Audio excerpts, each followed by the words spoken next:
think the earliest we've gotten going ever. So hopefully people will be spilling into the room shortly. As always, our ambient music or ambient sounds come from Sirenscape. Tonight we are providing music and a combination of licensed music from Soundstripe, as well as trying out our Filmstro that we tried out last session. Happy Memorial Day to everyone. Hope you enjoyed your day off from work today, if you have the day off. And thank you for joining us in Paradise during your Memorial Day celebrations.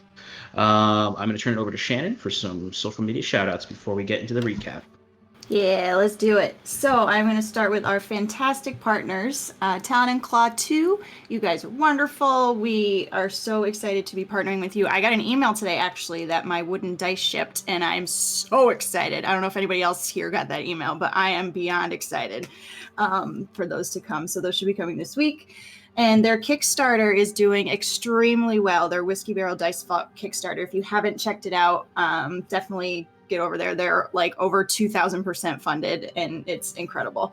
Arcane Spectacle is our second partner. You guys are so awesome as well. And I just got my Sneak Attack Dice Vault Scarlet themed last week, and I'm going to be using it for the first time tonight. I'm so pumped.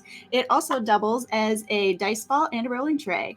So I know, right? Blows your mind. So beautifully made, and I love that it's in Scarlet's colors. So thank you, Arcane Spectacle. For both of our partners, if you enter the code Paradice, Paradice, into your order, you will get 10% off. So thank you, Talon and Claude and Arcane Spectacle. We love you. And now for our three friends that I'd like to shout out tonight. First, I would like to shout out Jelly Melly Draws, because about an hour and a half ago, she posted a beautiful watercolor profile of Scarlet. I plastered it everywhere. So if you haven't seen it, head on her profile and go check it out. It's absolutely gorgeous. Thank you, Mel, for drawing that and painting that. It's so beautiful. Next, I would like to shout out Monkey Face Joel. You have been so awesome at retweeting everything and being such a great supporter of Paradise these past couple of weeks. So I just wanted to give you a little shout out and some love, because you've given us so much love these past 2 weeks.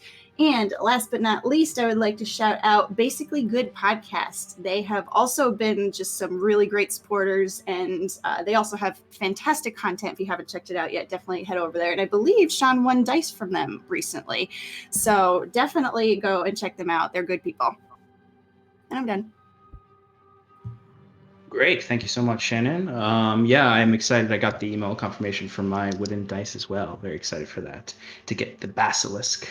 All right. So I think what we'll do is we'll get right into the recap. All right. So it is the 24th night of Ervala on a Tolvasdag. We join our heroes in the dead of night, in a spring squall of late snow flurries, as an advancing Zveril company marches upon General Aldrich Kinsley's campsite outside the massive ancient fortress of Driftmarch that these Zverils hold, and Kinsley wants back. You had arrived earlier this day to turn in the criminal Escalon and to report to Kinsley on your successful mission into the Barrows to the south. You return to him the remains of the Pallid Mask, a nefarious artifact with enchanting effects on those who come into contact with it. You were rewarded for your efforts and asked to complete one more task, to cross the river and disrupt the supply lines of the Fortress Driftmarch. Little did you know the battle would be coming to you much sooner. In this time before the battle, our Lava Genasi rogue, Scarlet, through imploring to his sense of duty to his soldiers, convinced General Kinsley to grant her the pardon she so eagerly sought, forgiving her of her past association with the esoteric criminal organization, the Crimson Court. Elated with this reward, Scarlet went on with her tasks that evening with a sense of calm that she had not felt in years. You met with some familiar faces from the town of Maginset, Wyla, the half-elven druid from Byzantium, Mandrick the satyr, the guard sergeant John McClear and his family, and of course Bryn the quartermaster. But those were not the only old acquaintances that would visit this night. Huron was visited by a seer of the Undying Court in Elysia, who came with a simple threat and warning. Cease spreading the word that he had heard the voice of Ilyavanya, or suffer a similar fate to his uncle.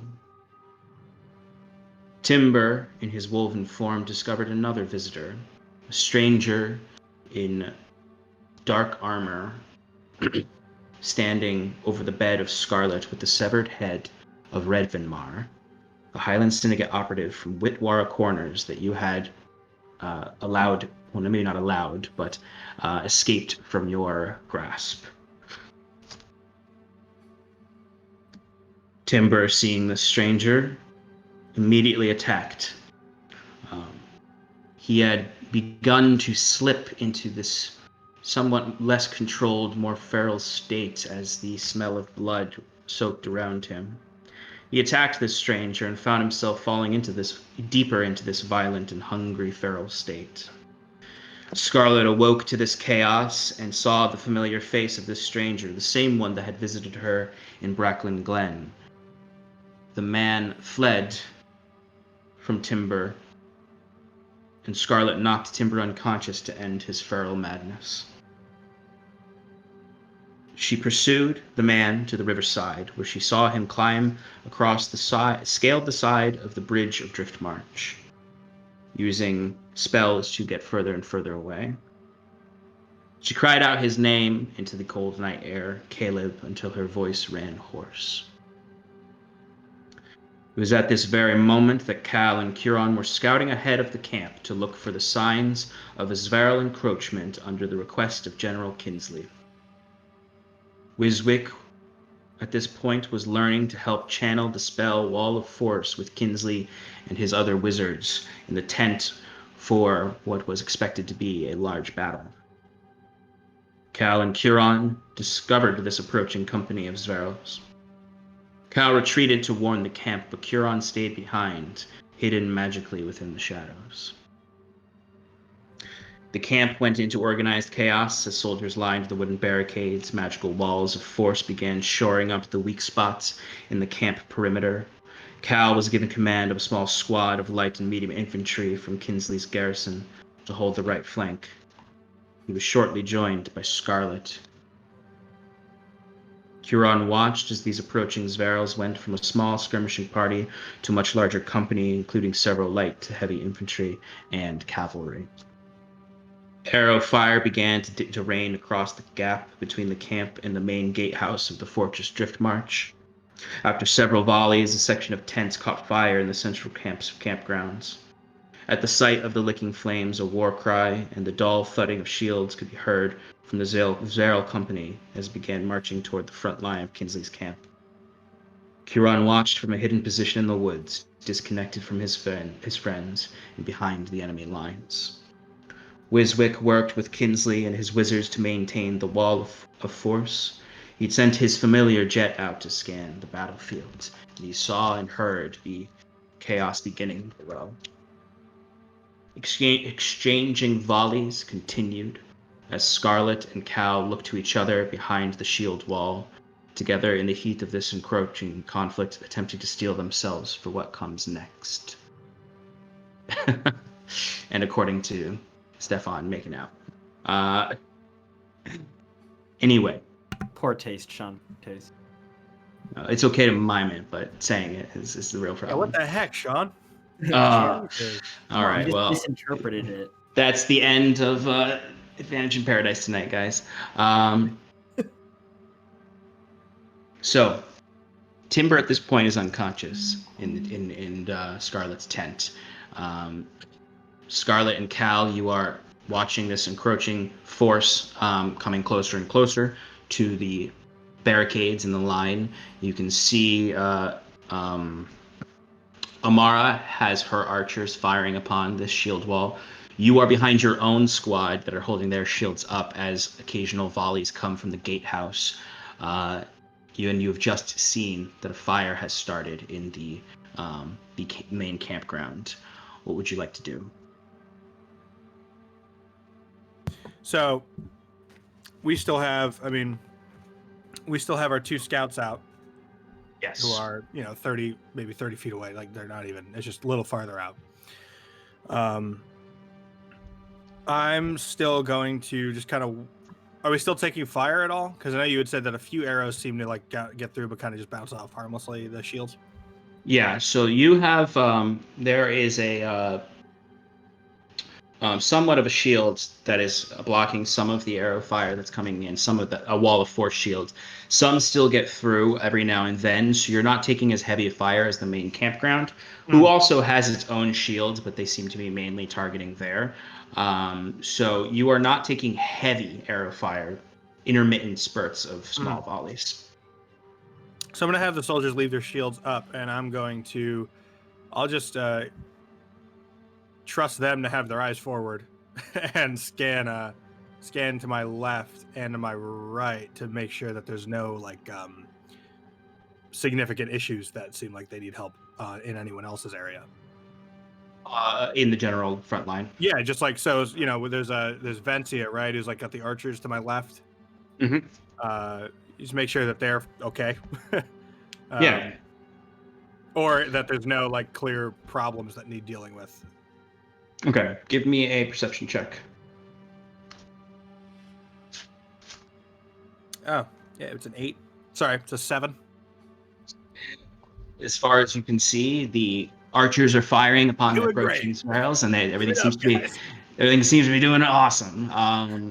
Maybe it's the security of the shield wall, maybe it's the security of the magical shield above, but currently you don't see any outstanding issues. You have your 2 scouts ahead, keeping an eye on any Zverils coming for this right flank, and you've sent a messenger to alert Kinsley of the fight. Yep. Okay, the only other thing I'd like to do, and this could kind of be going the whole time, so we don't have to RP this directly.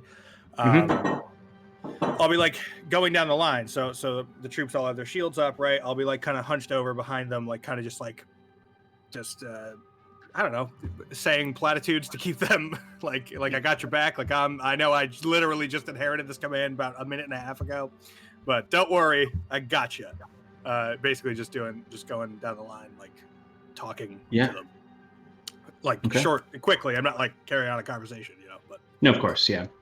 So go ahead and give me a persuasion check. While he's rolling that, Scarlet, is there anything you would like to do at this point?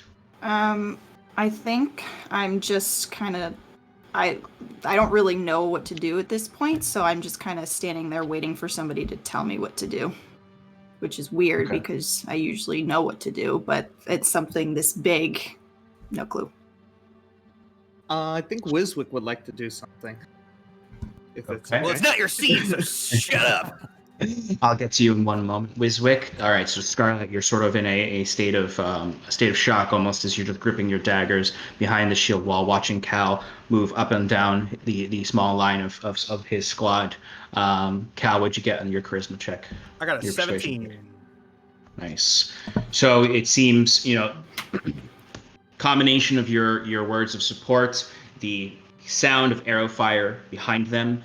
The sound of the arrows harmlessly falling to the ground at the wall of force, and your voice seems to drown out the distant thudding of shields coming from the approaching Zverils as the soldiers seem steeled and ready for conflict. Scarlet, you hear these words, and you may feel a little bit of assurance that Cal is with you, even though he somewhat doesn't know what he's doing. Can I look around too and see if there's any, breaks in the line? Mm-hmm. Yeah, go ahead and give me a perception check.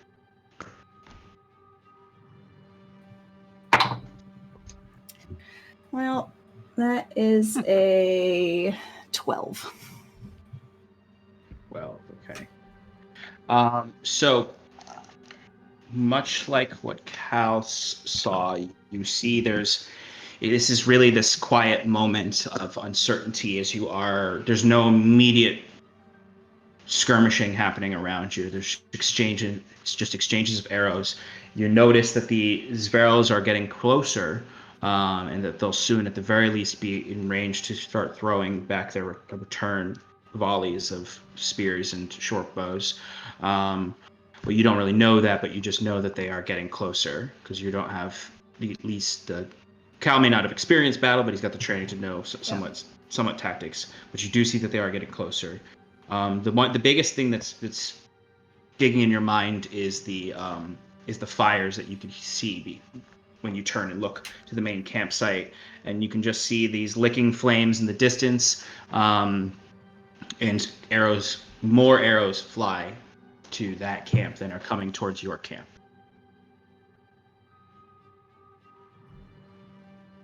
All right. Didn't Amara tell me that if that started to catch on fire, I was supposed to go over there and help put them out?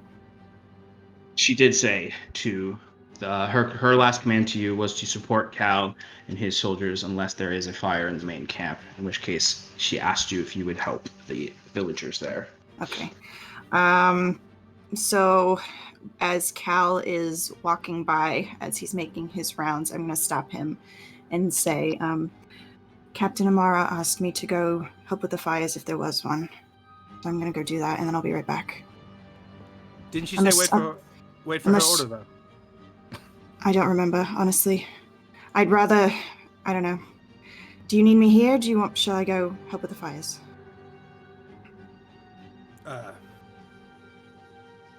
No, go. I'll be back as soon as I Cal can. says, looking incredibly worried. All right, so then... For reference, Cal, you are correct that she did say wait for her order, but I say that scene would still play that way. Mm-hmm. As long as you're cool with that. Yeah, I'm cool with that. Okay, so Scarlet, you are going to head back to the main camp. Yep. Okay, you can give me a perception check on the way, because you'll be able to see more of the front line. While you're doing that, Wiswick, you said you had something you wanted to do. Yeah, so I just want to get a clear picture of what I've scouted out with Jet. So Yes. The enemy army is coming from the north, and they're a distance away, and they're shooting arrows. Is there any, do we have any return fire arrows, like any bombardment set up?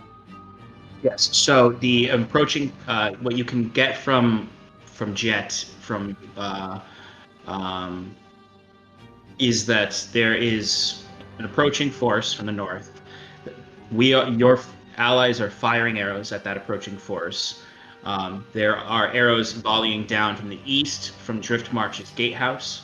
That is the main arrows coming into the camp. The force from the north is not firing volleys at this point. So you would know that there's arrows coming from the east and an army coming from the north. And that you have some archers sending fire into the approaching army, but no formal force firing arrows at the gatehouse.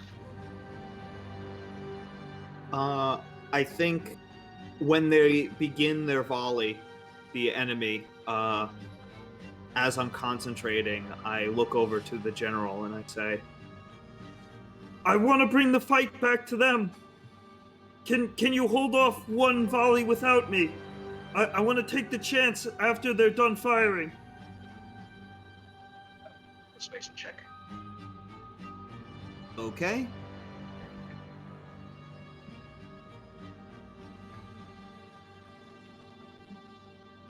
$10? So when you say this to the general, he's somewhat distracted. His eyes glow a arcane color as he sort of just looks to you and just do as you must, but please return quickly. I don't know if we can hold for too long without another helping us. I just nod and I say, I'll get it done. Okay. So, yeah, I'm doing exactly as I said. I'm waiting. The most ideal thing would be to scout out the east and see if I can fire a shot at the, mile range towards the archers. But I don't know how far away they are if I even have view of them from my location. So you rush out of Kinsley's tent. You and Scarlet would actually meet up when you rush out of Kinsley's tent because you're both heading towards the main camp. Because Kinsley's camp is in the top of the total campgrounds. So you two you come out of the tent as you see Scarlet kind of running up, and you cross paths. You meet up right before entering the main campsite. Did I know that he was helping with the magic wall, or was I asleep for the whole thing? You did not. You do not Okay. know that. Okay. Just wanted to make sure before I started talking about it. Mhm. Go ahead. Wiswick's just disheveled. Like he looks like he's been like doing one of his all-nighters, like studying. Like his hair's just all over the place, and he looks very like focused in what he's doing. And I barely even notice you walk by. Like if you don't shout out my name, I might just run right past you. Okay. So, Wiswick! Oh, Scarlet! What happened to you? The enemy is attacking. I've got to go. Yes, I There's know. not much time. Where are you going? Well, I'm gonna go blow stuff up, and then I'm gonna run back to the tent so I can keep the shields going. All right. Be safe. You too. I suppose. Hang in Thank there. you. Where's everyone else? Cal is over by the eastern gate. Did I have that right? Northeastern. The eastern part of the north camp. Okay. Northeastern, yeah. Okay.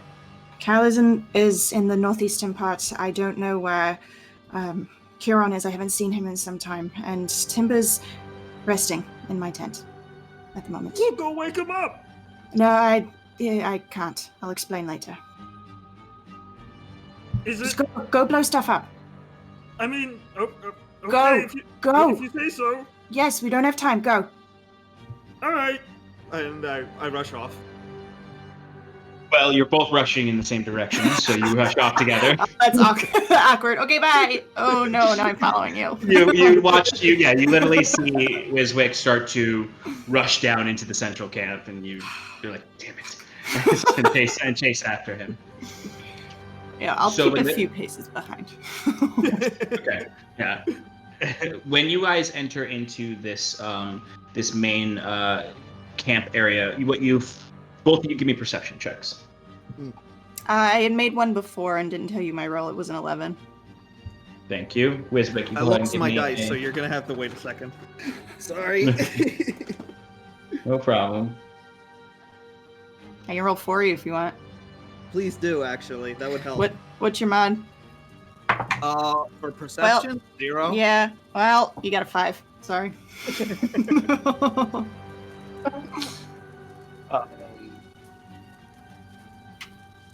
So what you would see then is you're with those rolls, so 11 for Scarlet and a 5 for Wiswick.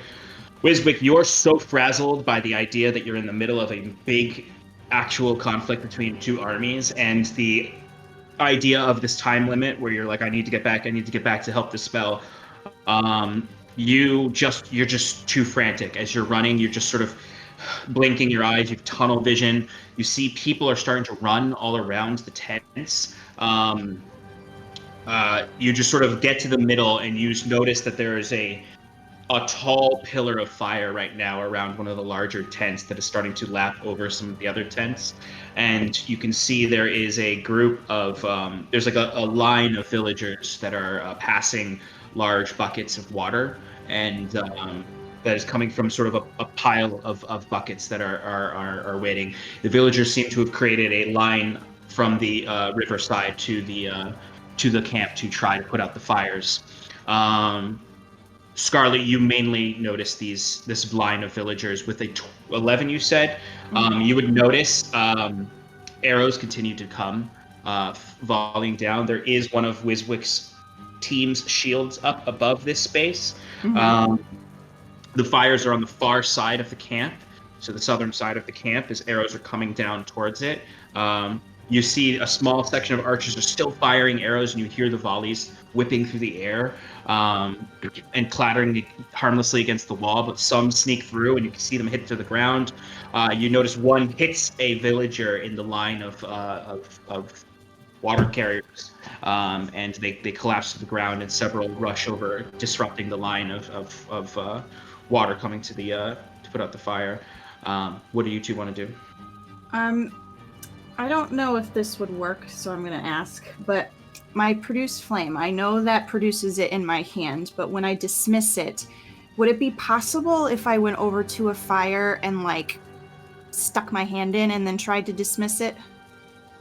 Would that be possible? No. Okay. It would. All right. It would just fire out in your hand. Is Okay. there a spellcaster anywhere in sight?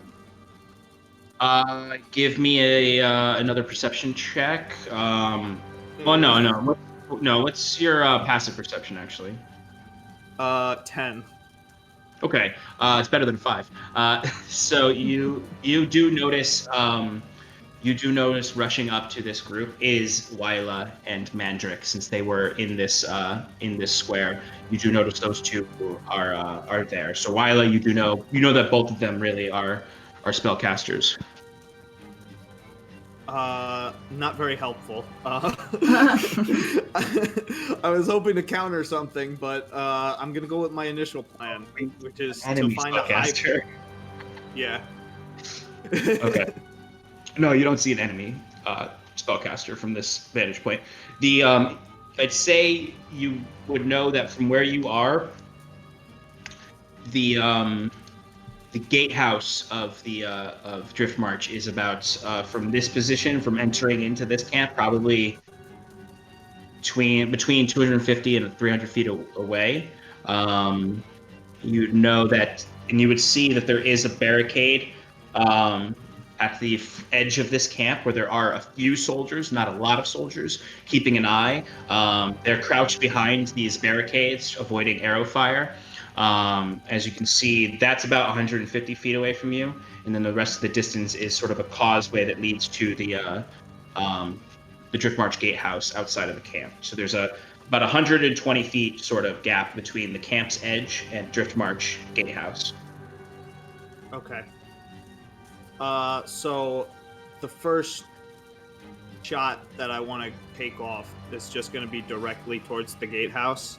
I'm going to aim for, I guess I'm not aiming at the gates, but I'm aiming towards the top where I think that the archers would be positioned. Maybe I'll do, I feel like I only have enough power for 2 fireballs unless I took a long rest, which I don't think we did. We're going to fire the first one at the northern corner of Driftmarch, and then the next one's going to be at the southern, like aiming towards the front of it. I don't know if I could even see archers from this distance, but I could aim in a general direction. Hope I get them. Yeah, so what you would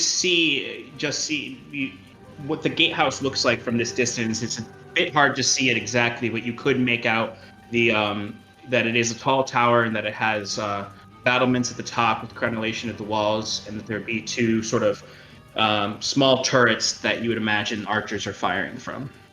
Could I use jet in any way to aim? You could send Jet out to try to look. It would take you a little bit longer. Bad guided Yeah. rocket strikes. I What'd you say, think I'm Tim? going to aim for the towers. Okay. Bat designated missile strikes. That's what this is. Yeah, right. Bat guided missiles. Okay. Over the So, bombardment. all right. So you are going to fire off a fireball at the left or right. So it's just from understanding what's happening. The left tower is probably firing upon Cal's position, and the right tower is firing upon the camp's position. Okay, that makes more sense. I think I'm going to prioritize the right side then, because it looks like this camp has already taken a lot of hits, and we want to make sure that we're all living. Yeah, there's definitely a superior force coming from the superior rain of fire arrows coming from that side. All right, so to get a clear shot, you'll probably have to get a little bit deeper into the camp, so you can see it better through the smoke and all of that. Okay. While you're heading towards the middle of the camp, Scarlet, what are you doing? So where are the fires placed within the camp? Are there some that are closer to villagers than others? So a few ways to think about this. The tents in this camp are all villagers. There's no military camps in here. The Okay. arrows are burning the camps to your right when you came in, Okay. towards closer to the Drift March castle. So that's Okay. where their arrows could hit. The Okay. issue is not so much that there's multiple fires all around. It's that there's Mhm. one big fire, and it, Okay. it will spread fast if it's not Got it. taken care of into this camp and the other camps. Okay. So I think what I'll do is is there spare buckets on the ground somewhere that I could pick one up? Rush over to the. So essentially, what's happening is there's two assembly lines. There's one Mhm. filling buckets, and there's one that's taking those buckets and putting the fire out and sending the bucket back to be filled Okay. up. All right. So the ones that got hit by the arrows are Yeah. the ones that are trying to put out the fire, not the water collectors. Okay. All right. So then this is what I'll do. I'll go over to where the people are trying to put out the fires, and I'll essentially take the place of some people that are there, just because I can stand the fire. Yes, that's right. So you can get deeper in and, Yeah. and help the fires out better. Okay. So then, for that, what I'll ask you to give me is you can pick a skill that you think. You can either be. I'd say you can do a survival check, Mm-hmm. or if there's something else you want to argue for.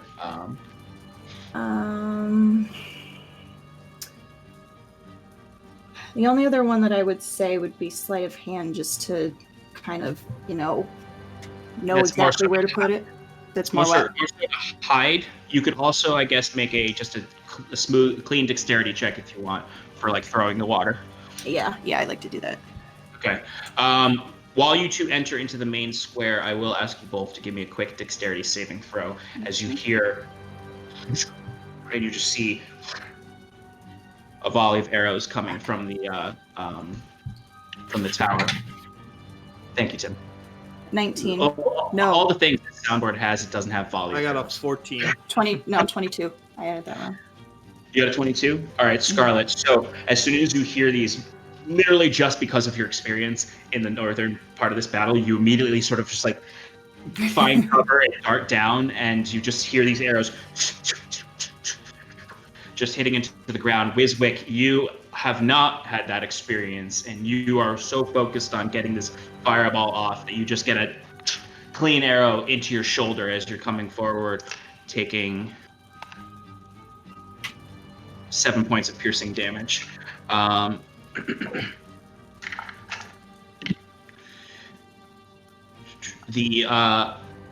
of the villagers you see, there are a few of them take the volley. Most of the arrows are blocked by the shield up there in this volley. Okay. Scarlet, you can go ahead at this point and take your position and roll your dexterity attack roll essentially for the fire. Wiswick, 18. Oh, sorry. Mm-hmm. That's all right. Wiswick, you take the arrow in the shoulder, but you look and you see the people rushing about, the chaos all around you, the billowing flames to your right. But you push forward and you can launch your fireball at this point. It's a dex save, right? Unless you want to change that. I will be changing it to a Constitution save, the same way I did before, where I create a orb of molten rock, and it appears above them and then shatters and rains small meteors upon them. Okay. And what was the save on that again? Con? A Constitution saving. Okay. Oh, yeah. All right. So, kind of amongst this panic of the Scarlet, you see this. You see Wiswick get hit with an arrow, and you see him stand up and scurry forward towards the front of this camp, and you see him hold his palm up, and you see this sort of flaming lights flickering in his hand. Then you see off in the distance this almost looks like a burning sun up above the tower that then solidifies somewhat into magmic stone and then explodes and fires down these shots that you see the rock, like you can see the silhouette of some of the archers on the tower running around fearful as the rocks roll off the side into the water and you hear the steam. This entire time there's also sort of this flurry of snow moving around you, contrasting the fires that you're fighting. That's 36 damage. Okay, what's the DC? I used alchemical casting level 1. The DC is 15 con saving. Nice. Okay. So a significant portion of these archers you see a few, like you see a man, like one of these archers falls off the tower. You've significantly damaged half of the archers that were up at the edge of this tower. As you can see, there's like hot rock in some of the parts of the tower now. As you can see, these archers have moved somewhat to the other side, some of them, and start to. You see another volley fires off towards Cal's position. As somewhat smaller, though. It seems like the archers might be taking more cover at this point, seeing that they do not have as much of an advantage as they thought they did from this position. Scarlet, you are working your way. You coming up and being able to help the villagers reinvigorates the line and allows more water to be poured onto the tent. It is starting to be put out. Where the fire is like spreading. Right now, what you're doing is keeping the fire at bay. You see, Wyla is working on healing and stabilizing villagers who've been shot with arrow fire. It seems like her main focus right now is healing the villagers. Okay. Is there anything else the two of you would like to do immediately before I jump over to Kieran? Is there dirt on the ground that I can like kick onto the fire as I'm helping throw the water on top of it? Or not really? I mean, yes, there's dirt. It's sort of mixed with, it's muddy and mingled with hay. It's not really going to do much, I don't think, against the fire. Okay, so then I'll just try, and whenever I get a new bucket, I'll try and contain it as best as I can. Yeah, and really, you just joining the line of villagers is maintaining the flow of the line so that they are able to continue putting the fire out as opposed to it being disrupted by these volley. With taking out half those archers is going to significantly help these villagers put the fire out. Cool. I think that the next possible thing that I would do is just cast Fireball. Okay, if you want to do that, absolutely. Are you firing at the other turret? Exactly, yeah. Okay. While you're rolling that damage, I'm going to check in with Kieran and see what Kieran would like to do in his current position. Great. Kieran, how you doing? How you doing, buddy? So we left off with Kieran behind enemy lines. He had seen those, a commander and a captain discussing. The commander on horseback rode away, and then Kieran was going to follow that back line as it advanced towards the camp. So as he sees combat starting, basically what he's going to wait for is he's going to wait for the lines to connect. He's going to wait for a charge by the Sverwoldens. Sverwolds? Sferals. All right. He's going to wait for a charge by the Sferals, and once they've properly engaged, then he'll act. So I don't know if you want to do that now or... Sure. So what I'll have you do, is there anything you want to set up before that happens, or are you just waiting to do an action at that point? All right, so I want to double check. So he's gonna prepare. I guess so. First, he'll do Steps of the Brave, the Twilight Domain feature, letting him, and he's gonna climb 60 feet into the air, and remain 60 feet behind enemy lines, so about a 120-foot distance from them. And then he's gonna prepare to cast Twilight Sanctuary.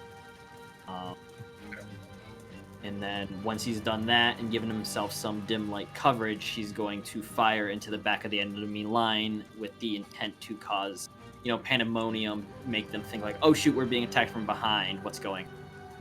Yep. So I'd say from this perspective, with your passive perception, you'll also get a few details. So as you're floating up into the darkness, you see the dim shadows of twilight coming around your arms and lifting you up into the air. As you look now, and you can see from 60 feet up, you can see somewhat into the camp. You can see the line of villagers, the fire in that central camp. You can see some of the torchlight at the line, and you can see the arrows flying into the Zveral shield wall. You suddenly see a big molten rock explode over the gatehouse, and you immediately are like, Wiswick has entered the battle. You would notice as that happens a small flicker in the walls of force, but they maintain. And you would you can't see to your right the cavalry where they are from this position, but you do know that they are there, and you can see the Zveral forces pushing forward are slowly shifting into smaller units into a wedge formation as they're pushing forward at different points in the barricade. The largest going towards the central opening, or where they believe there's an opening in the barricade. Cal, I'm going to check in with you. So you see one of your scouts returns to you and says exactly what I just told Kieran. Zvals are approaching. They're spreading out along the line. From our position, they'll be hitting the archers soon.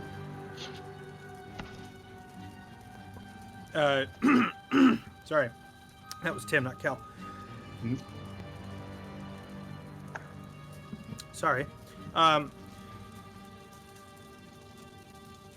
Any coming directly towards us? I think they see the magical walls and they're not sending forces to the walls, but they are sending wedge formations towards the barricade, shield walls. Understood. Sergeant Fallenbridge. You see your sergeant comes up to you and says, "What are our orders?" Well, seems like they're going to hit the archers. The archers didn't have any infantry with them, right? They're just archers? No, they don't have any infantry with them. They're just behind the barricades, loosing arrows. They have the ability to switch to light infantry, essentially, but they don't have a main force with them to push that. There are I would say there are spears there that the archers can take up to push back if they get close enough to the barricade. They can try to breach it or dismantle it. But it seems, from what you understand of this, that the wedges are going to approach and start to attack with spear and arrow from the wedges. Sergeant, you stay here with 10 men. Keep one of the runners. Send for me if they start pushing here. I'm going to take 15 of our folks and head down to reinforce the archers on the line. Okay. So 10 of your squad stay here and with one of the scouts to keep an eye on this.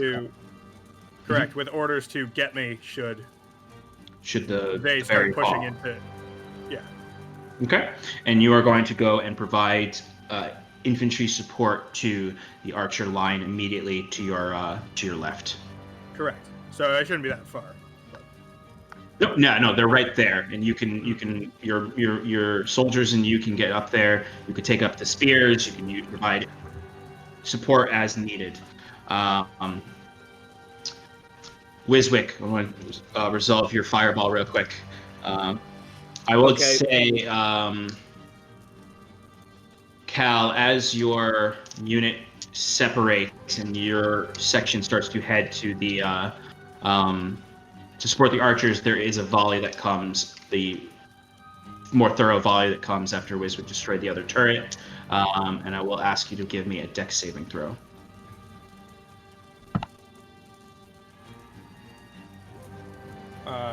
Does a 15 do it? Yes, you. I'll say with that 15, you are able to hear the volley coming as you start to disband your troops to their two locations, and you have your men turn around with their shields again, and you are able to sustain yourselves without taking casualty as the volley hits, and then you can resume your movement to protect the archers. Wiswick. Yay. What's the DC again? DC is 15. I'm mixing it up, and I'm making it lightning damage this time. So, I did 37. You DC EMP 15. strike the tower. Yeah, I do like the Pikachu forward smash, where Yep, it shoots like the little tiny lightning bolt, and it turns into a big, like, lightning orb. Yeah. Okay. All right. So, love it. So, Scarlet, again, you bear witness to Wiswick sort of almost give that same boyish laugh that Clayton just made as he summons forth this small little orb of bright blue electric light that he then... And it kind of shoots out a little bit slow, but it gains momentum as it's pushing forward and grows and grows and grows, and there's like an unnatural brightness of light that now cascades over the over this causeway leading up to the drift march, which I will ask you to give me a quick perception check with disadvantage because you are working on putting out the fires. You got it. That's not bad. 17 17. Okay. with disadvantage. Nice. With disadvantage, that's nice. All right. So a few things that you notice. One, you see the lightning orb strike and explode out. You see several arcs of lightning scatter across the turret of Drift March. You see these, even after there's a distinct smell of ozone in the air, and even as the explosion dissipates, there's these remaining arcs crackling across as you see several archers collapse off the edge of the turret, and there's just a Wilhelm scream coming from the tower as there just is a ceasing of arrow fire at this point. Nice. The second thing you notice with a 17, mostly because of their poor stealth check, is you can see in the light, and you really can only see this because of the light of Wiswick's lightning orb that fires out, a humanoid figure in the brush approaching the camp, attempting to hide and approach stealthily. I don't like that.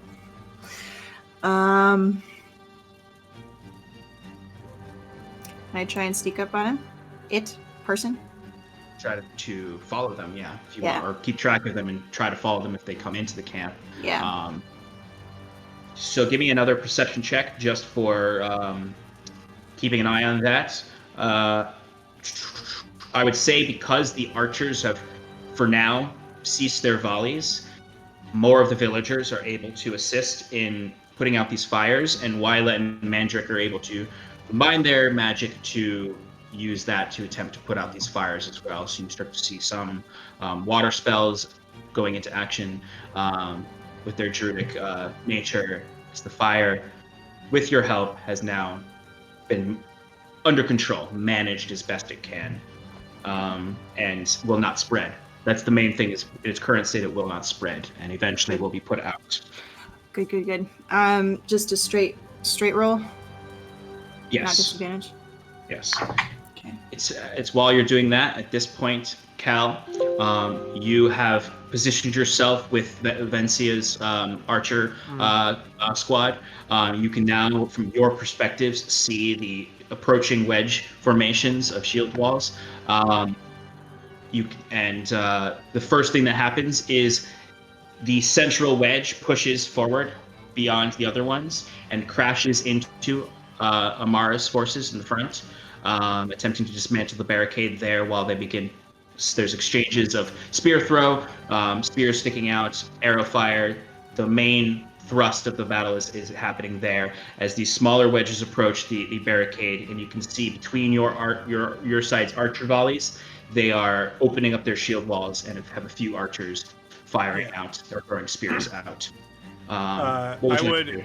I'm going to form the troops, the 15 troops that I have, as like a reserve shock force, basically, right? So, archer line, right? Archer line here, I want to be 10 feet back, covered up behind shields and tight, like really tight. So that way, and attempt to be like opposing where their wedge is going to hit. Yeah. So once their wedge hits, we could push back. Yeah. So you're withdrawing somewhat of Vencia's archers behind your men to almost have a reverse defensive there, and then we're ready to push forward. No, so because her archers are going to stay on the line. Yes. So they have their barricades as cover. I'm going to form up, so theoretically the enemy would have trouble seeing my troops. So I see. behind the archers. The archers theoretically aren't going to stick around for a pitched, stuck-in fight against heavy infantry. So they'll peel back and we'll hit them as they come in over the barricade, or to the barricade. All right, understood. Okay.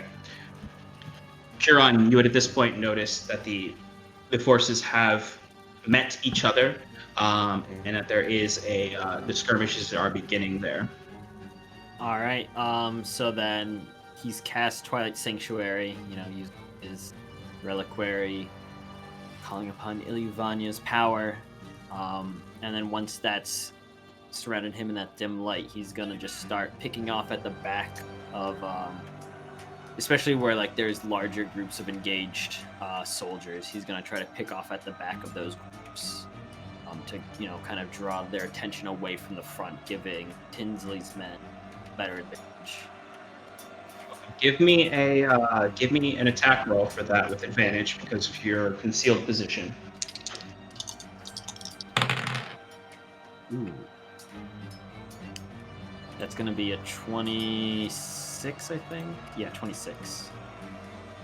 So, Cal, as you're positioning your squad behind the archers, somewhat beyond the vision of the approaching wedge, ready to push forward, you would notice a few archers taking hits from the approaching wedges. Stop, fire, and you think at any point your archers might break when the wedge approaches, and then you see light in the distance beyond the hill of the front line, as you can just see several beams of familiar light that you immediately recognize as Huron firing down, shoot out and hit into the one of the Huron. Would you like to be aiming for the main wedge, the left flank, or the right flank? I think to start probably the main flank or the middle. Okay. All right. So, and you would see these meet the back line of the main wedge pushing into the center. Huron, you would immediately see several heads turning back, looking, especially with your good dark vision. You would see some disarray amongst that group as you can see they're actively looking for you in the woods and trying to look for what force is attacking us with magic.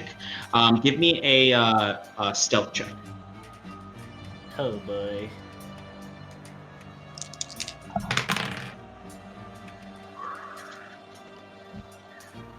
What'd you get? 3. Well, guess what they got? Natural 1. But they have a +3 to their modifier, right? So they see me anyway. Oh yeah, totally. I roll. You know what's really funny is it's a good thing that they had disadvantage on looking for you because you're in the dim light. Because the other roll was a 4, so they wouldn't see you. I mean, I disadvantage. Cause Yeah, you equal disadvantage. Yeah. Okay, so Huron, you can see a small contingency from that main force are breaking off and looking for you. They are imperceptible though, like they don't see you. They're just slowly approaching. Some of them they're backing away from the main wedge and looking back at you. You can actually see some arrow fire shooting at them from the left and right flank. But you have stripped some of the forces off from the main one, and they are heading towards the woods to look for you. Nice. Okay. Scarlet and Wiswick, what are you doing right now? You told me to roll was it perception? As I was moving Yes, towards you want to Yes. trail that figure. Yeah, I did it. It's 17. Another 17. Okay. So you lose sight of them after the light of Wiswick's lightning orb dissipates, and all you see is the sort of the smoke fuming from the tower on both sides from the destroyed archer line. You can see the fire is dimming behind you as you can hear the steam as it's being put out by the combined forces of the villagers and your allies. But you do not see that humanoid figure at this point. All right.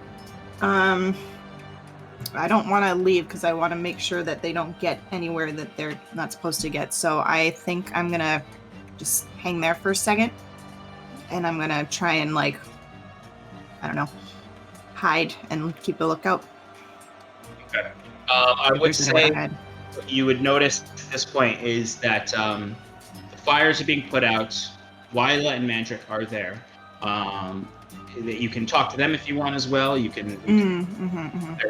There are people there that you can talk to if you want to at all. You actually notice that some of these villagers now are coming up from the where they were gathering water, and you can see more coming out of the tents as the fires are being put out. Amongst them, you do see, and Wiswick, you would see this too after sort of grinning to yourself after decimating two archer battalions or archery squads.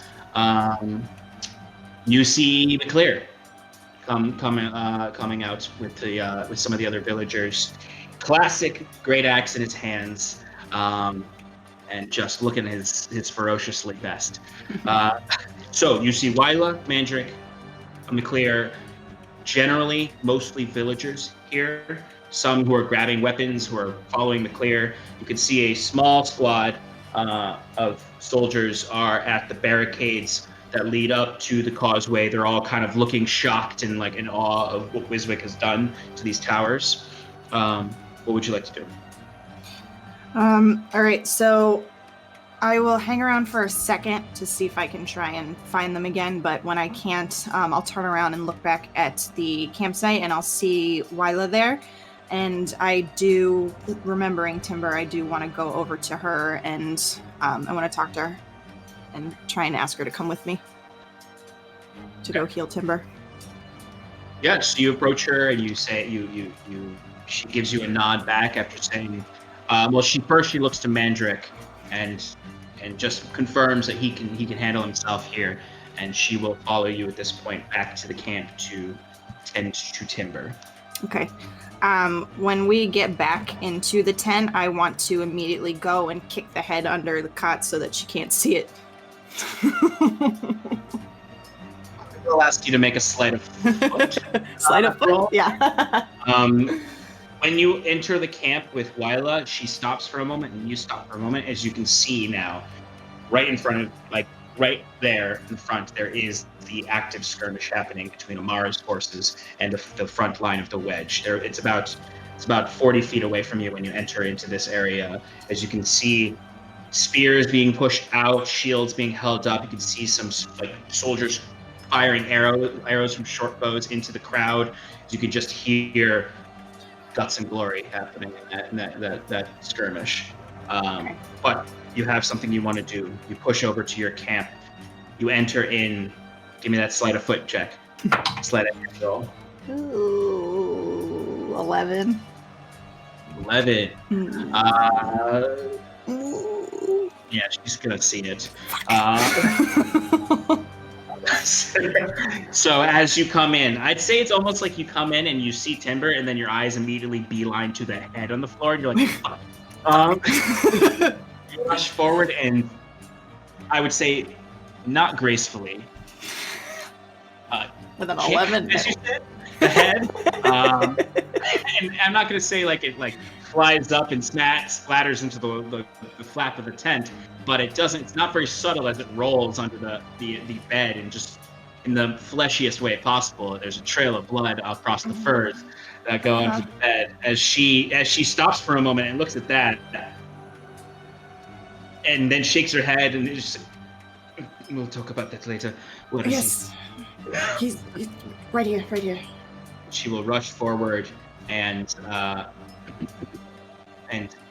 check on Timber. She is going to cast Cure Wounds on him.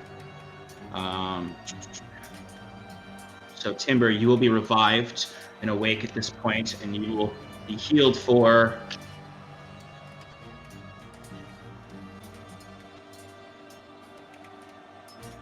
22 hit points. Nice. As you can see, some of the blood is drawn back into Timber. His wounds are sealing up in several places. As Timber, your blue eyes open. You're still in your wolven form.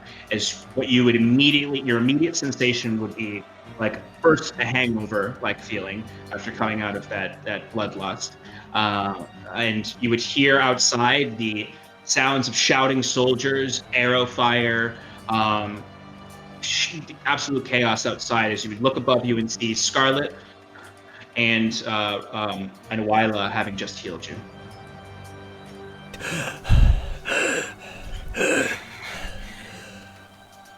How are you feeling? Are you all right?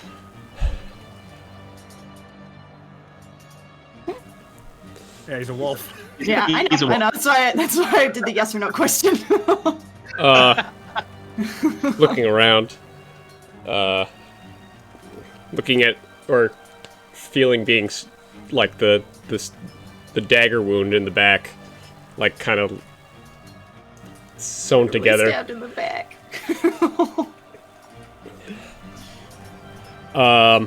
Timber's going to slowly get off the bed, and this is a slow transition of crack.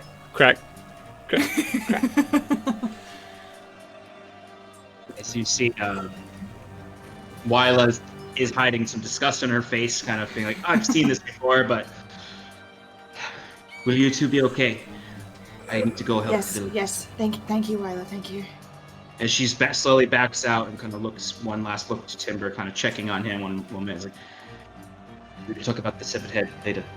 And she will more so. We'll talk about the severed head if we're alive tomorrow morning. As he slips out of the back of the tent and you hear her run off. What would the two of you like to do? I'll kind of step forward and very gingerly place my hands on his shoulders. You all right? I'm so sorry. I don't. We don't have to talk about this now. Just answer me. Are you all right? Now I'm good. I have all my blood, not all of it. Good. He's like patting himself you down. Feel how your blood is. Yeah. Yeah. Do you remember anything? I remember coming in here. There was a man. He was holding a severed head. That severed head. Yes, that The- one. Yes. And then he was staring at you. Yes. We don't have time to worry about him now. Are you well enough to fight? Or do you need to stay? No, I can come. I can come. Right. I want you to stay as far back as you can. Don't go into the thick of it. Ooh. Unless Kieran or Wyla is able to heal you anymore, because I haven't seen Kieran in a little while. Okay, you lead the way. What is going on? It's chaos. And then I'll just lead the way outside. Okay. So as soon as you step out of the tent, Timber, it rushes into you at once. As you guys can see from your camp position, the skirmish happening at the central point of the barricade, where you can see Zverel's trying to dismantle the barricade as spears are pushing in and out from both sides, occasional archers firing arrows into the crowd, full skirmish happening there. as these other smaller wedges are coming forward, firing arrows into the line. Are you leading him to Cal's position again?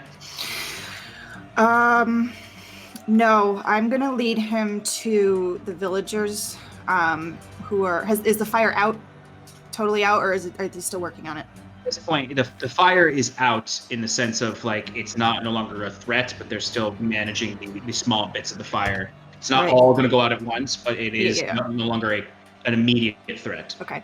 Well, I don't want him too close to the battle quite yet, so I'm gonna lead him over to the villagers, and I'm gonna say to him, "Help them put this fire out completely. I saw someone that I need to go track down. I don't know if it's a friend or a foe, but they were sneaking, and I don't know where they went, so I'm gonna go look for that. You stay here. I'll be back." Okay.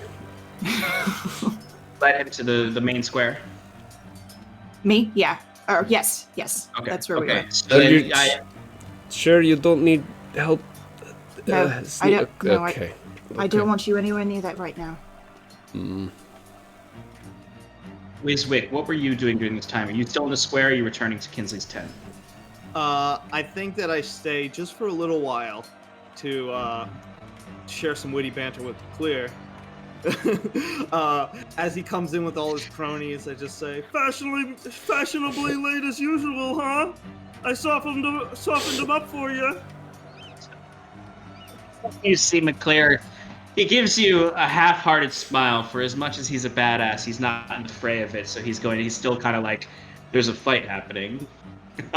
No time for witty I've got an banter. arrow in my shoulder. Yeah, Wiswick, he just looks down at you with the arrow in your shoulder, crackling lightning on one hand, smoldering fire on one hand. He's just, and then he like looks across the causeway to the smoke plumes coming from the gatehouse. And he just gives you a wide grin and just points me in the direction of the fight. I crack the edge of the arrow off, and I point the feathered bit at the at Drift March. Oh, you're telling him to defend the entrance of the gate from Drift March. Well, are there any units like coming You over don't- the gate? No, you don't see anyone coming from Drift March right now. You see the two smoking plumes. It seems like whatever force is there is recalculating itself, reorganizing, since you've killed a lot of their archers. I say, I cleared out most coming from the fortress. Their main army is up to the north.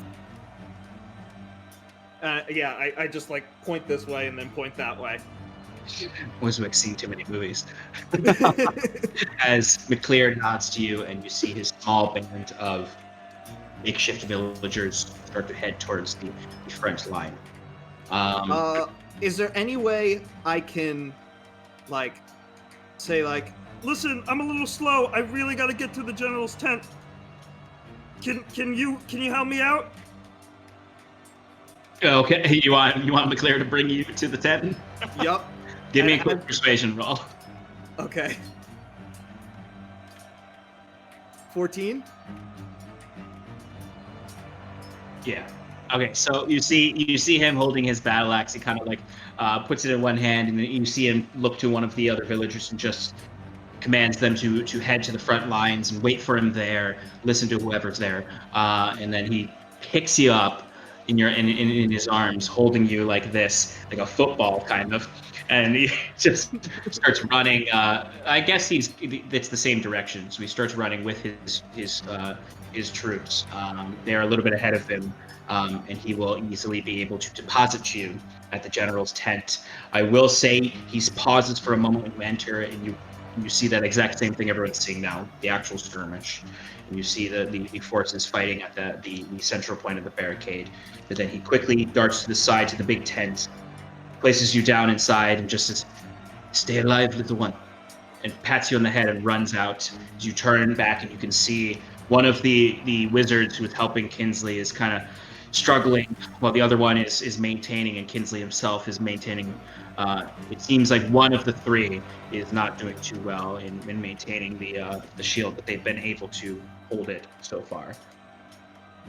I begin concentrating with them and taking back my position. And I quickly shout to the general.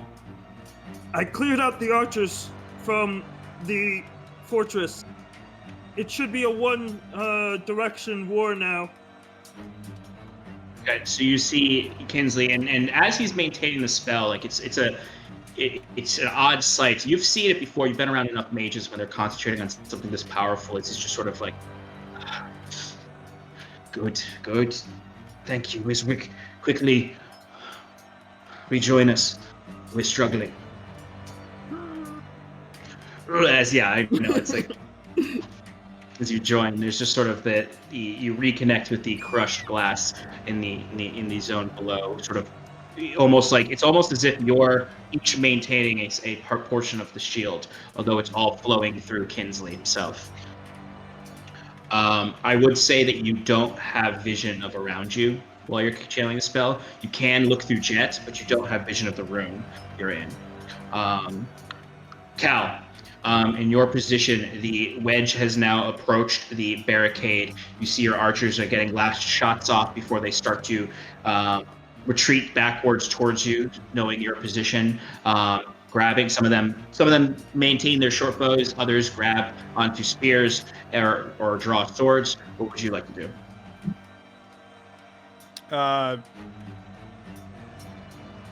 Just a quick. Ready, boys? Here they come.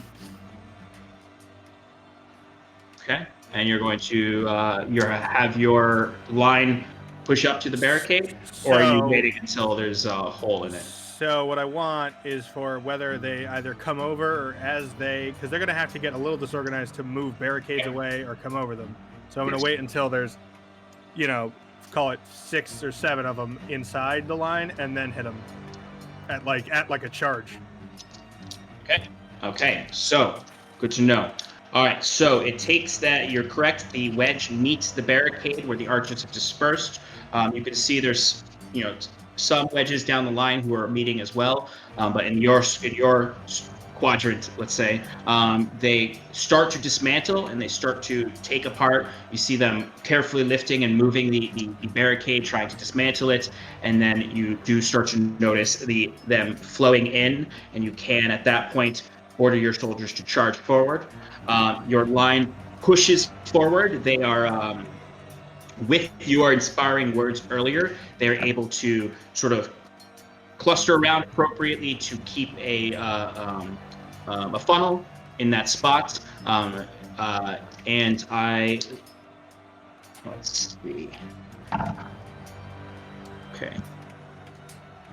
All right. So as your line pushes forward into their position, they're keeping the forces of the Zverals at bay. You notice a few Zverals push through the line and approach you, where you have your 2 sergeants with you, and you have a few archers behind you. This is going to be a quick, or do you have your archers joining in the line? I don't have my sergeant with me. I left him in command of the other attack. Yeah. Correct. Yes, Vencia is behind you though with some of the archers. She's handling her own troops.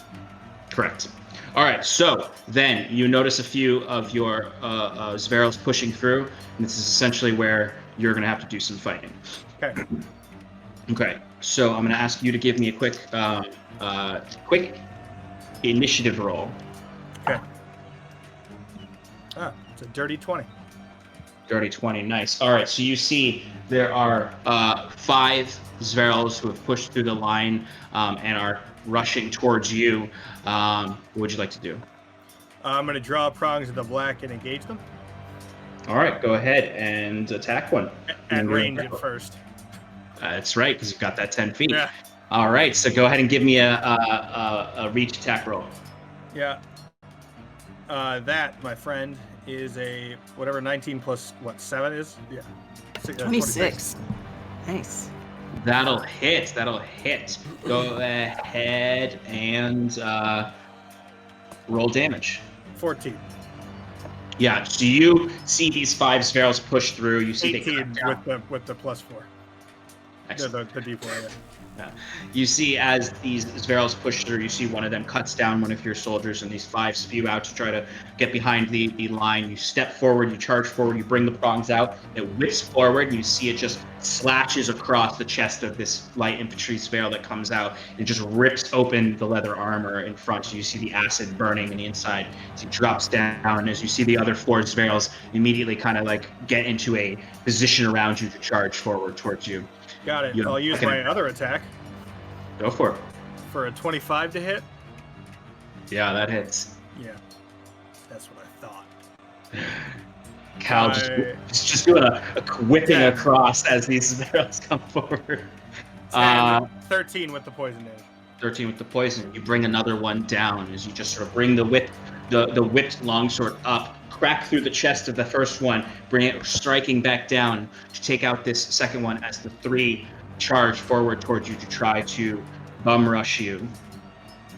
Is there anything else you'd like to do on your turn? Nope. Okay. I'm trying to draw them to me because I don't want them to hit the archers who don't have much in the way of defense. Yeah. And that's exactly what's happening. Okay, so that is a first one is a 17 to hit. Nope. All right, then the other 2 miss as well as you step. You use your fighter wits to step and avoid their attacks, parry around them, control their positioning in order for you to get another attack on them. 17. That will hit. Or yes, that'll hit. 11 plus 2 for the poison damage, so 13. All right, so you bring another one down. As you sort of move between them, control their position, you kind of push one aside, dance through them, and bring the blade back to whip across the face of another one as 3 Zverals now down. Extra attack? Or Yeah, has a natural 20. I'm going to say, because you got a natural 20, how do you want to kill these last 2? Yeah, so with Prongs of the Black, because they're close in now, right? Yeah. With Prongs of the Black, it's kind of like so one of them goes in for a stab at me, right? And I kind of spin around and almost gracefully, almost so fast you can't see it, it just like flicks across his throat, just like right through. And then I extend it immediately just right through the other guy's like forehead and then back out. Yeah, so yeah, exactly. You just sort of find your position, bring the blade up, and it splashes across the throat as he collapses to the ground, and in the same motion, bring the blade forward, and the ooze that connects the shards of this blade just brings it out, and it just right into the guy's face, and then you rip it out as 5 Zverals in the matter of 12 seconds fall all around you. Really more like 9 to 8 seconds as you've taken them all out, and you look forward. You can see your men have closed that gap with your aid controlling the flow coming in. Okay. Anything else? I just want to try to roll a perception check to see how many Zverals still face are in this wedge. Yeah, go ahead and give me a perception roll. God damn it. 9. 9. So it's hard to tell. There are between several and many Zverals still. There's somewhere between several and many. All you know right now is that your forces are at least controlling their entry. You don't know. It's sort of, you're unsure if you're beating them back, but you know they aren't penetrating your line. Okay. We don't necessarily have to roll. Well, we do have to roll for it if you want, but if you want to cut away, what Cal will do next is just move up to his line, like right behind him, and use Prongs of the Black like over people's shoulders, basically. Yeah, totally. Whip in and out. Absolutely. I'll cut away, but give me just a general attack roll for that. And I'll say with advantage. Okay, so Scarlet. Yeah. Actually, no, I'm gonna check in with Kieran. Okay. Kieran, what would you like to do? So they haven't noticed me. They have not. There is a force approaching. towards there's a force approaching towards the direction of where you fired from, but they Okay. don't see you right now. So I guess just to reevaluate so there's the line against Kinsley's line, there's the middle and the flanks. Yeah. I pulled some guys off the middle part of that. Where is that like captain that I saw discussing, the guy with the big axe, I think you described him? There's you mean the captain on horseback or The other one, not horse. the other one, the one who is commanding the Yes. yeah. You can give me a perception check if you'd like. I'd love to. Okay. 11. What? Yeah, That's so a that natural means I one. rolled a natural 1. Plus Okay. 10 is 11. Kieran, I'd say you start to look for the captain who had the great axe, who took the order from the mounted commander, and it's hard to see Okay. through the mass that is these soldiers, and you are more distracted by the group of soldiers heading towards you. Okay, then so Kieran's gonna head, he's gonna climb a little higher, but get a little closer, trying to get over this group coming back, and he's gonna fire back down on the line, wherever he sees the Sveralds pushing the strongest, if that makes sense, wherever they're getting the most ground momentum. Yeah, totally. So you are avoiding the troops that are heading towards you and still attacking the main line. Correct. Okay, so go ahead and give me an attack roll. When is this with guiding bolt again? Yes. Okay, so give me an attack roll with advantage. Dope.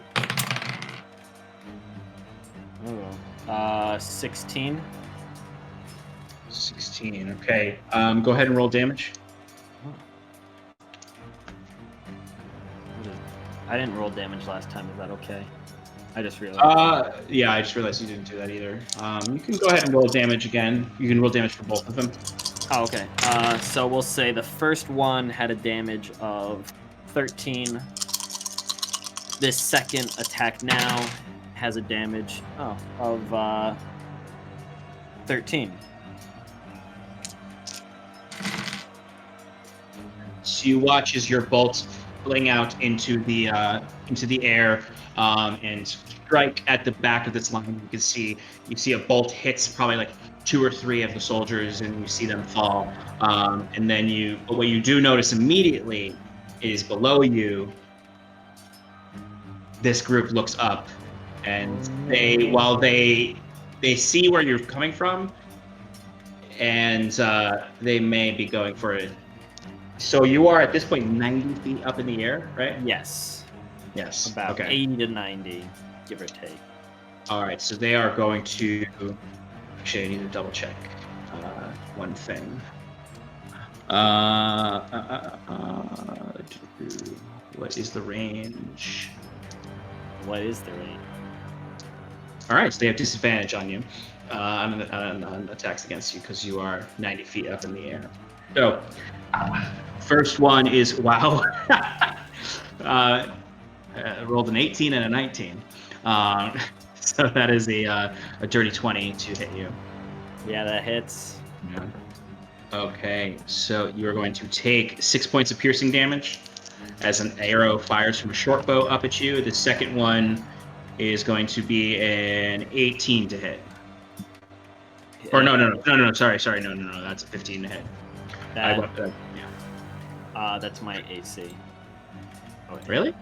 Yeah. Okay, so that just hits. All right, so that is another 6 points of piercing damage. As you can see down below you, this little small party of Zverals they just are firing. The 2 of them have short bows, and they're just firing up towards you. Slightly blinded, they can only vaguely see where you are because of the dim light. But you do feel these volley of arrows shoot up, and 2 fire into you as you know that you're now at least spotted. Is there any? Could I Is just there ask? anything? Yeah. Since he's spotted, is there any chance that my familiar could have spotted him flying up there with him?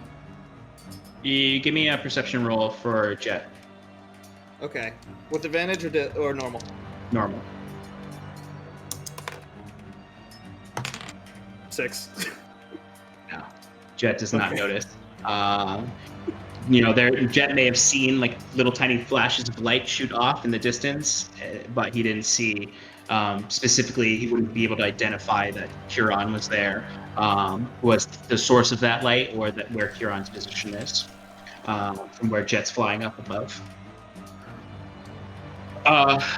Huron, is there anything you want to do at this point before I cut off to someone else? Not besides. So upon being seen. Yeah. Actually, no. He would just continue to take a few more hits while firing into the enemy line where. Okay. And basically, he would do this to a certain degree. After taking a certain amount of damage, then he's got something prepped for the next stage of his boss battle, if you will. Okay. All right. So I will say, if you want to take another guiding bolt shot at the main force, Actually, well, no. Sorry. If Kieran's getting shot at, he would return fire to those shooting at him. Okay. So go ahead and do a guiding bolt down there. I will say that it is helping what you've done in the main force. As you can see, it's distracting them from getting off these short bow attacks on the main force. As you can see, several troops need to move from the front of the wedge to the back because they're fearful of more fire coming from you. What's your attack roll? That's a 9. All right, Kieran, you were a bit taken aback by the 2 arrows that hit you from this force beneath you as you shift your focus down there and fire a guiding bolt down. But you see one of the bolts hits a shield, the other one just hits into the ground, shoots up a puff of dirt. As you see, these soldiers are almost forming their own little tiny shield wall below as they're just going to continue to attempt to attack you in your current position. You can see the forces clashing down below as they sort of need to almost create their own shell at this point, protecting both their front and rear. It is giving the main wedge, the main force, Amara's force, somewhat of an advantage on pushing against this Sveral front. Okay. Timber, you are in the square at this point. Scarlet, you have placed Timber there, and you are rushing off to search for this individual. Scarlet, I'd like you can either give me a perception check or an investigation check. And then Timber, is there anything specifically that you would like to do at this point? Timber's gonna just wait. Where are you? Okay, she's gone. Off, leaving you in the middle of a massive battle. Confused. he's gonna look around and try to figure out where she wants me, or yeah. So I guess from where your position is, it's kind of in the middle of the camp, unsure what to do. All you would know from this point is that there is a battle happening back in Kinsley's camp, where there are several points of conflict. There are fires being put out in the current tent. There are plumes of smoke from the gatehouse of Drift March. There's currently not a lot of conflict happening in this square. And Scarlet seems to have brought you here because she was worried for your safety. So it's not so much that she told you to do anything, and more she's like, I don't want you to die, so I'm bringing you here, and you understand that at this point. Is there anything you'd like to do in that situation? Timber is gonna be, because he is groggy, and he's like, I cannot fight right now. I'm going to try to help put out some fires, and just see what he can do in terms of that. I imagine not very helpful, and more so scaring people to do that. You would approach these people are tossing water on the now mostly doused fire, and they turn back and see you and be like, "Oh, okay." I'm here to help. Just give me where's the water source? They would point you over to where the line is starting. This region Wiswick's fireballs have mainly dealt with any threats to this region. The fires are starting to go out. At this point, the main thrust of action is at that northern point, and Scarlet is pursuing you. All you know is Scarlet is trying to find someone she saw skulking around. Scarlet, what was that check? 21. Okay. You would see as villagers are rushing over, you would notice this person kind of coming. You would notice someone strange, out of place, coming up with the villagers who are collecting water and bringing the buckets up. You would see they place a bucket down and then just start walking away from the buckets. Oh, fuck. And they're walking towards Kinsley's camp. All You right. see they kind of like they're slipping in and out of the crowds of villagers, trying to seem natural as they head towards the camp. All right. I'm going to follow them, but I'm going to follow them at a little bit of a distance, but not too far that I'm going to lose sight of them again. Scarlet's the only one over there, right? Or am I just too busy focused on... So this is in the same... actually, Timber, can you give me what's your passive perception? 16. Okay, you actually just noticed the person.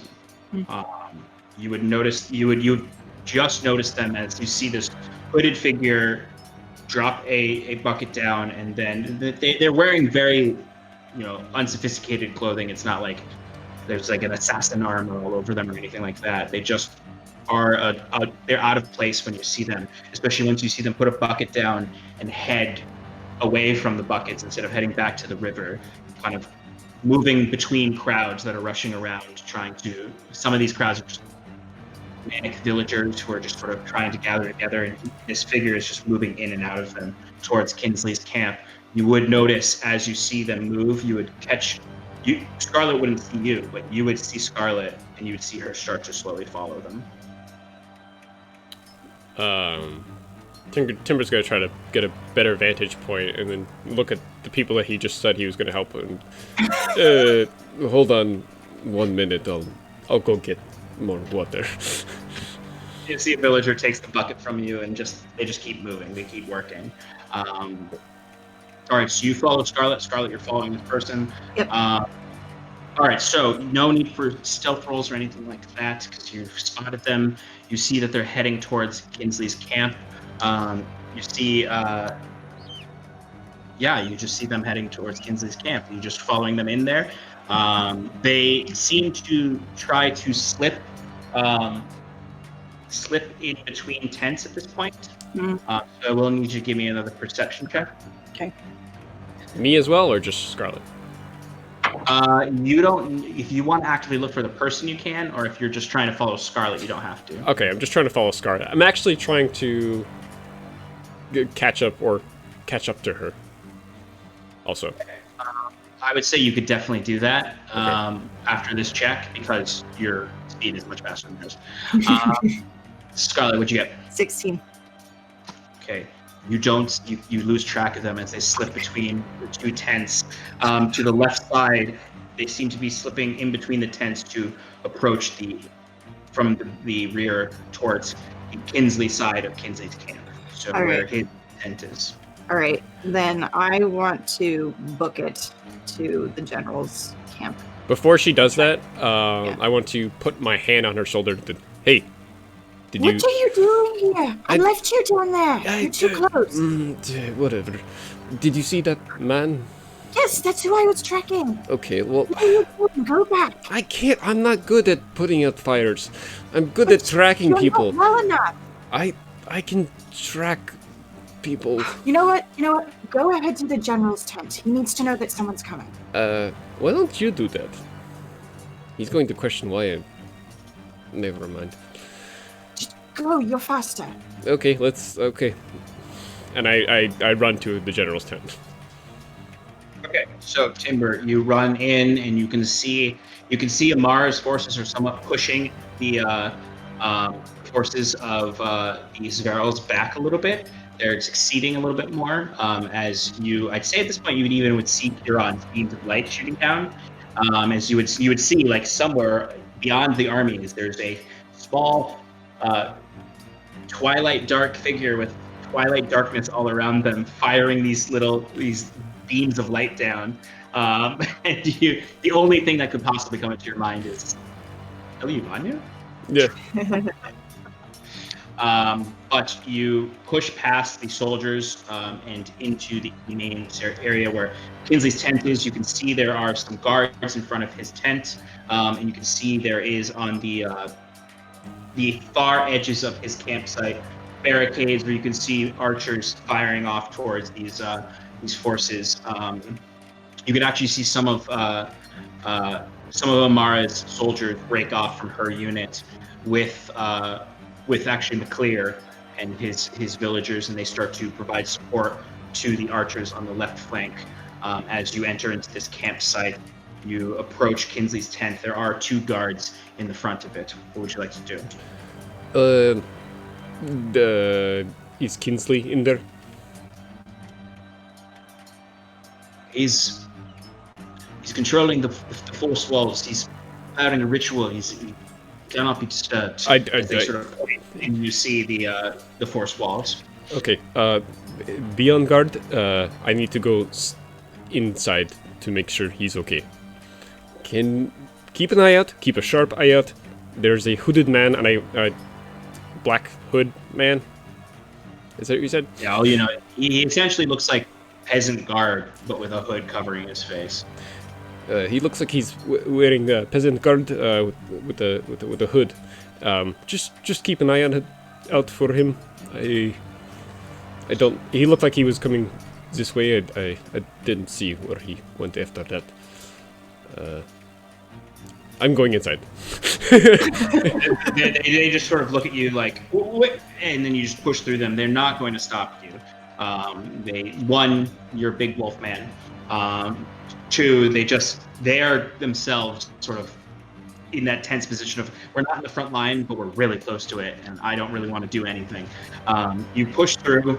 They keep an eye out there for anyone approaching. Timber, when you enter in, you see 2 wizards, young wizards, who are just channeling the spell. You see Kinsley in the middle of all of them. The ritual materials out. You see Wiswick in there too. There's just sort of arcs of lightning coming off of their hands into these crushed glass in the ground. And it's sort of all coming together in this ball of arced lightning that's being maintained in the center. And it's very bright. And give me a quick perception check. Ooh, that's a 23. It's a natural 17. You just see through the arcs of lightning past Kinsley, slipping up from the back edges of the tent, this figure with the cloaked hood, pulling a dagger out from their waist. What would you like to do? Timber is going to sprint. Well, how far away is that? How far away is he? He's not that far from you. I'd say it's about 20 feet from you. Okay. Timber, in his injured state, is going to sprint up to him and kind of create get in front of him and just get on all fours, just rush past Wiswick on his side, and I'm gonna cast Hex on him with the same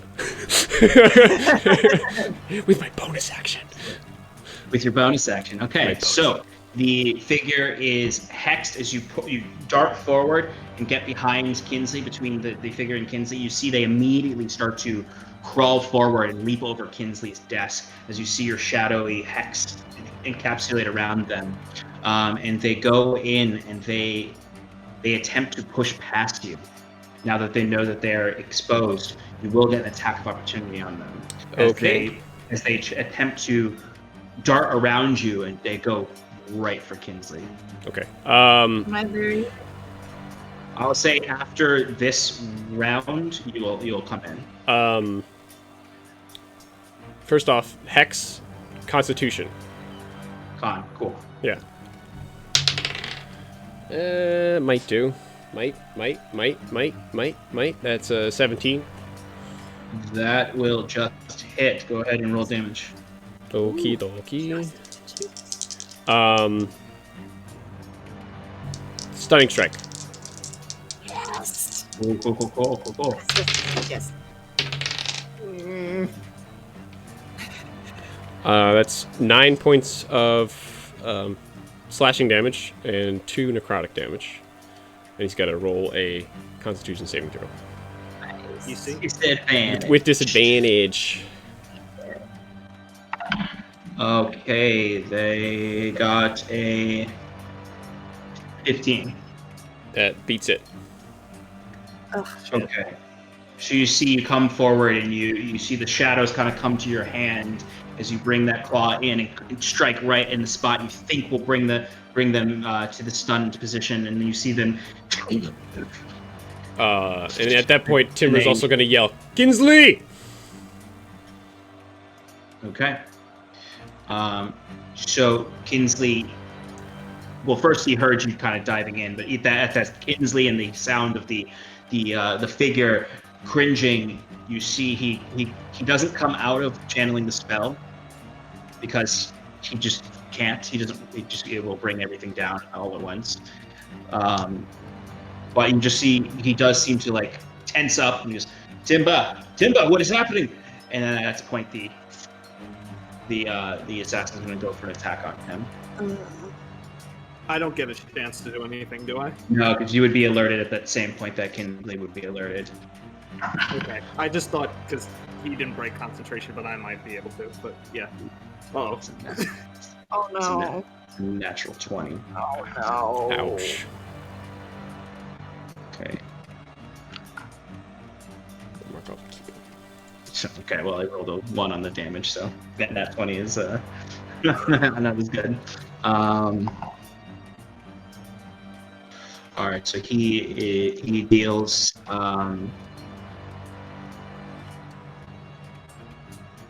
10 points of damage to Kinsley. Wiswick, you would feel a shockwave through you as this sort of affects Kinsley's concentration. It also affects your concentration. And I'll need you to give me a concentration check. Okay. Where did my D20 go? There it is. Shit. Not great. 11. You maintain concentration. Oh no. But he does. One of the wizards breaks. The other wizard breaks as well. Jeez. And Kinsley rolled a natural 1. Oh. So, as this dagger sinks into Kinsley's back, you watch Timber, you watch Scarlet, you enter into the tent as you see Kinsley's eyes, the arcane light fades from it. You can see the electric sort of controlled sphere in the center breaks apart as outside, Cal, you would see as you are now in the fray, you're whipping the prongs of the black in, taking out Zverels as your men. It's turned into this real close, bloody line as there's shields battering against each other. Occasional spears go through. There's kind of a point you grab a spear and you pull it as you whip the prongs of the black into this Zverel. You see arrows fly past you, and then suddenly you just hear sounds like thunder, as then you just see to your right, to your left, behind you, as all of the force walls immediately shatter and descend down, as everyone stops fighting for a moment and looks up at the flash of white light around as these force walls descend around you. This is where we're going to take a quick 5-minute break, and then we're going to get into what happens next. Stick with us. We'll be right back, probably sooner than 5 minutes. Don't go anywhere too fast. But we're going to take a quick break before we engage into the second half of this battle. Ah!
Hello, everyone. Thank you for waiting. Just needed to use the bathroom real quick. But let us jump back in as a pivotal point, a pivotal failure in the several different successes our team need for the outcome of this battle. Ooh, it's the first time I've seen the new transition, Alex. Sorry. Really got me. So, the battle rages. These wedges of spiral units have pushed into the barricade and started dismantling it. On the right flank, Cal and his squad are holding the funnel as this wedge is pushing through, counting on their right flank being held by this magical barrier. Amara and her troops in the central flank are pushing the Zverals out with the aid of Curon and are successfully pushing them back as these magical shields have come down, as McClear and his and additional portions of Amara's garrison are protecting the left flank.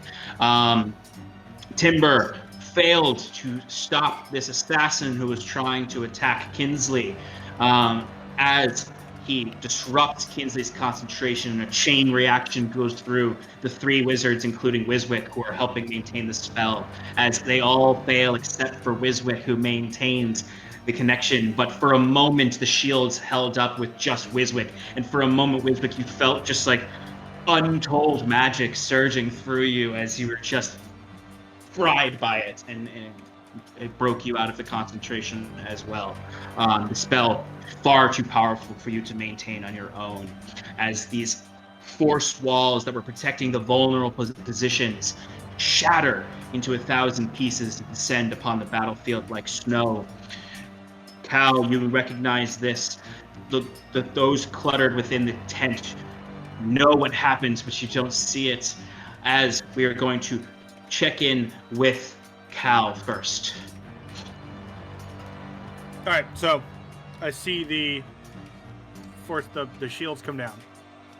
I'll take a step back from the line and look to the right to see if there are any enemy troops headed towards the gap that is ostensibly my actual assignment. Yes. So, see, when you look, you see. Give me a quick perception check. But what you see, regardless of your perception check, is that scout running towards you from your line. Like, it's Cal, the shields are down. like as if you didn't see that, but like absolute just pure dread in the eyes of this young kid as he comes up to you. Give me that perception check. 19. Okay, you would be able to see there's an immediate breaking of some of the rear line of the wedges that are now splitting. A large portion of them moving towards the right flank, while some maintain that central push. There's a large force that is being funneled back behind that line. It's essentially you're looking, you can see the shield bashing against each other, but you can see behind them about 10, 15 feet forces moving now, and they're not wedged; they are charging around. This is a hive of bees attacking now from the right flank as they're just going in to try to flood in before they can break the line. Vencia! You see she's firing arrows, and she looks to you and says, "What are you doing with your squad?" You'll need to hold the rest of these here. I'll take my folks up to the gap there. You see she immediately grabs the shoulder of one of her archers after they fling and just pushes them off and says, Go to Amara and get us some more support. We'll hold this line. I issue the fallback order. Mm-hmm. And I go, back to the gap, go! And then to buy them some time to pull back and for the archers to move in, I'll do some whippy stuff. Okay, all right. Then I'm going to ask you to do one thing for me. I'm going to ask you to give me 3 attack rolls. Mm-hmm.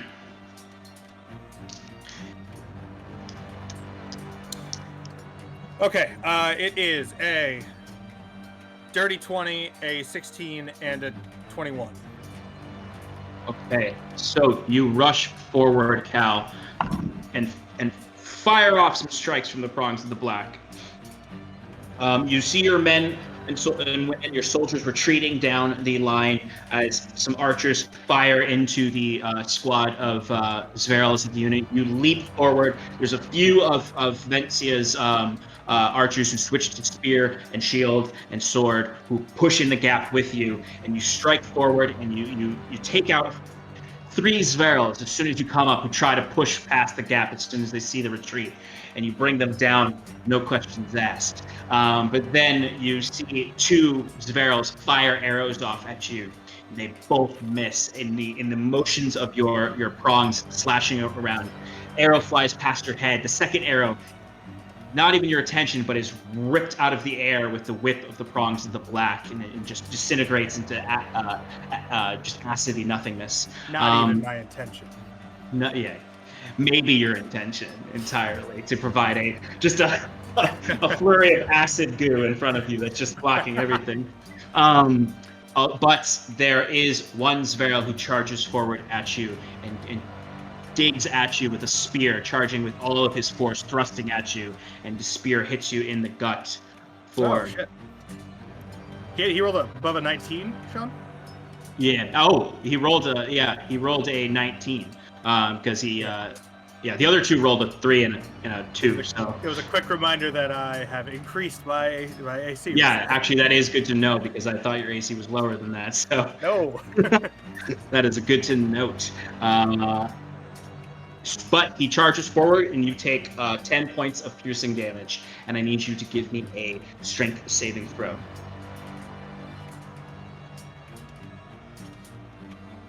Uh, 17.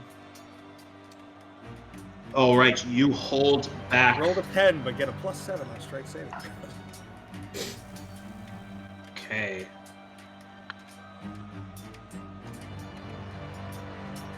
You hold yourself up and do not fall prone as the spear pushes in and pierces through your new leather armor, and you feel some blood pouring out into your armor. It has not pierced you so far as to do vital damage, but you feel the wound and you hold back as he tries to then push you down to the ground with the spear, but you just pull it out, and then you go for a prongs of the black attack on him. Wish if you could give me that roll. if that's what you would do. Has a 16. That does not hit. As the prongs swipe back, and he sort of pushes back as you see these forces start to push out towards you now, and they are trying to surround you. What would you like to do? I would fall back then to the whatever line the archers have. Okay. Or While you're back falling, behind it. while you are falling back behind the archer line, it's 100% that because I can't go. Yeah, I can't go a single session without a Lord of the Rings reference. It's like when Faramir's falling back and goes behind that wall, and the archers fire a volley into the charging forces. But as you do that, and the archers do fire a volley into the group of Severos, which takes out quite a few of them, since they're now just charging straight forward into the fray, we will switch over to Huron. You see, especially from your vantage point, it's like a light show as these force walls shatter. In your mind, you know there is a cavalry flank that will likely soon be heading towards the western front. You see below you, they're still firing arrows up at you. You see the large portion, massive portion of the army is running towards that right flank to attempt to break free before it can be secured. What would you like to do?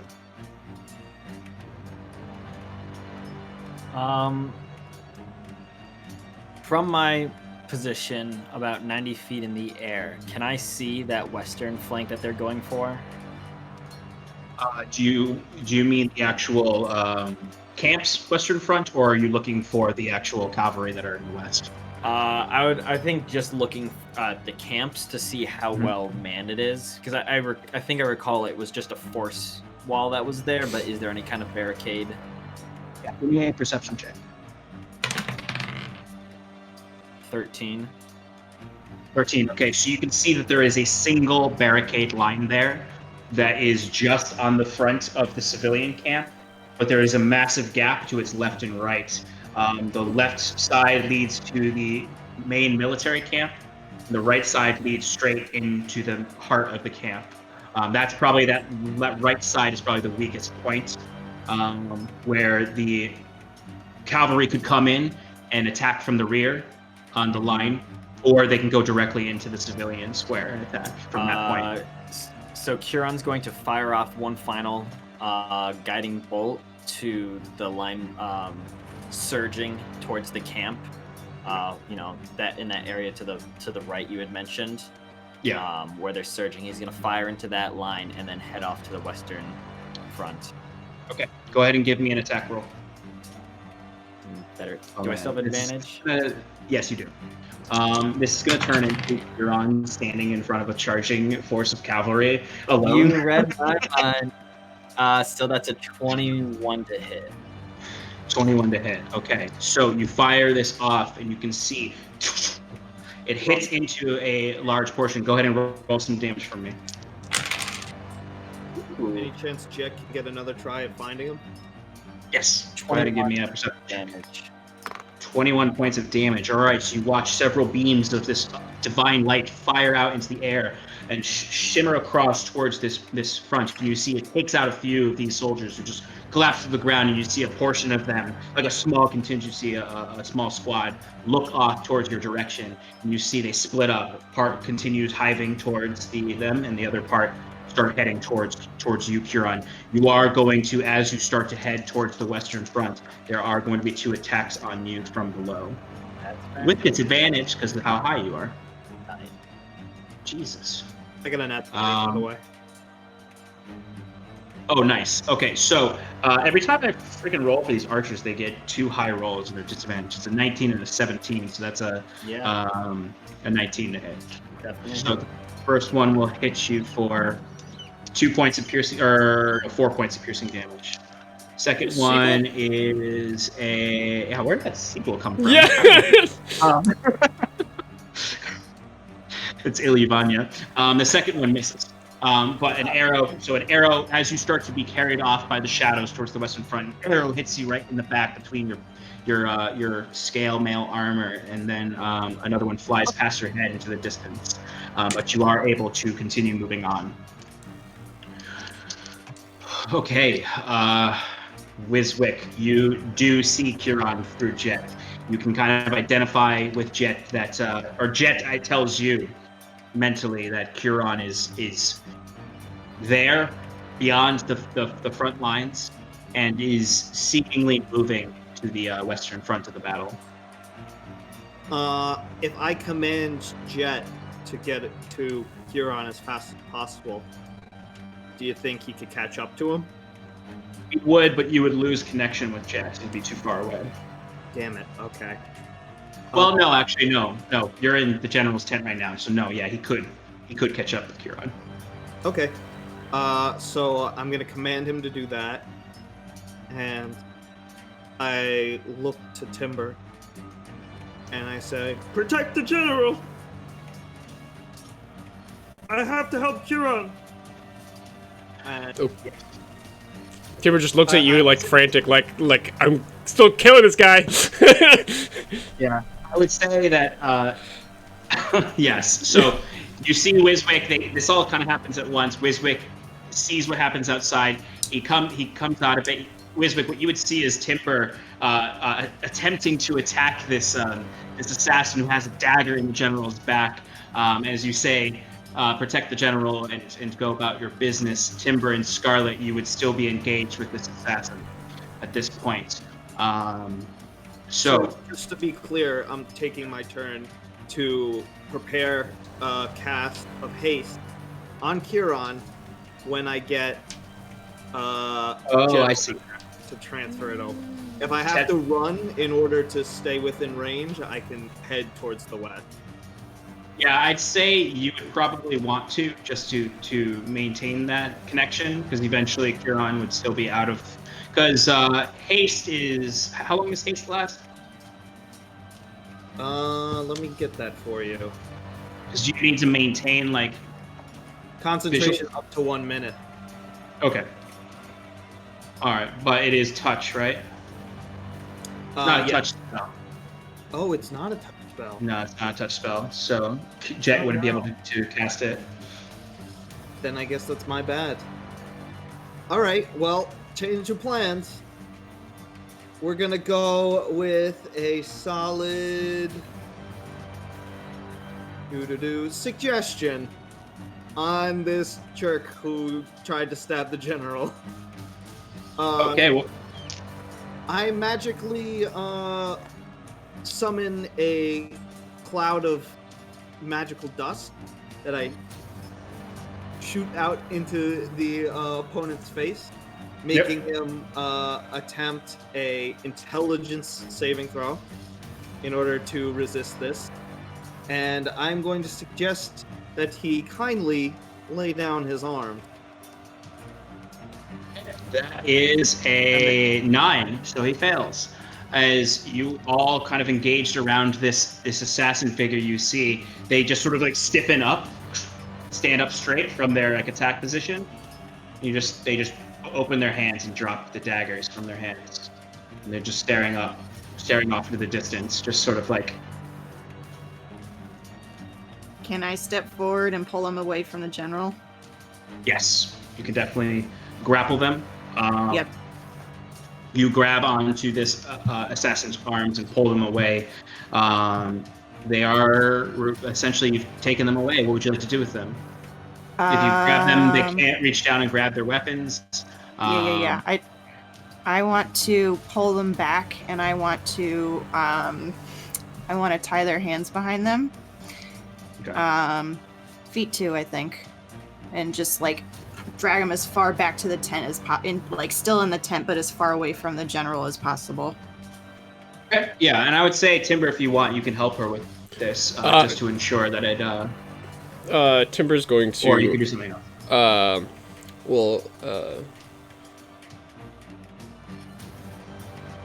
Two things.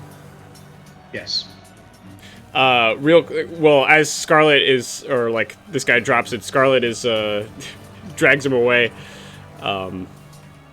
Timber would like to rip his Achilles tendon so he can't move. And This just killed. Okay. no, he's not dead. He's just incapacitated.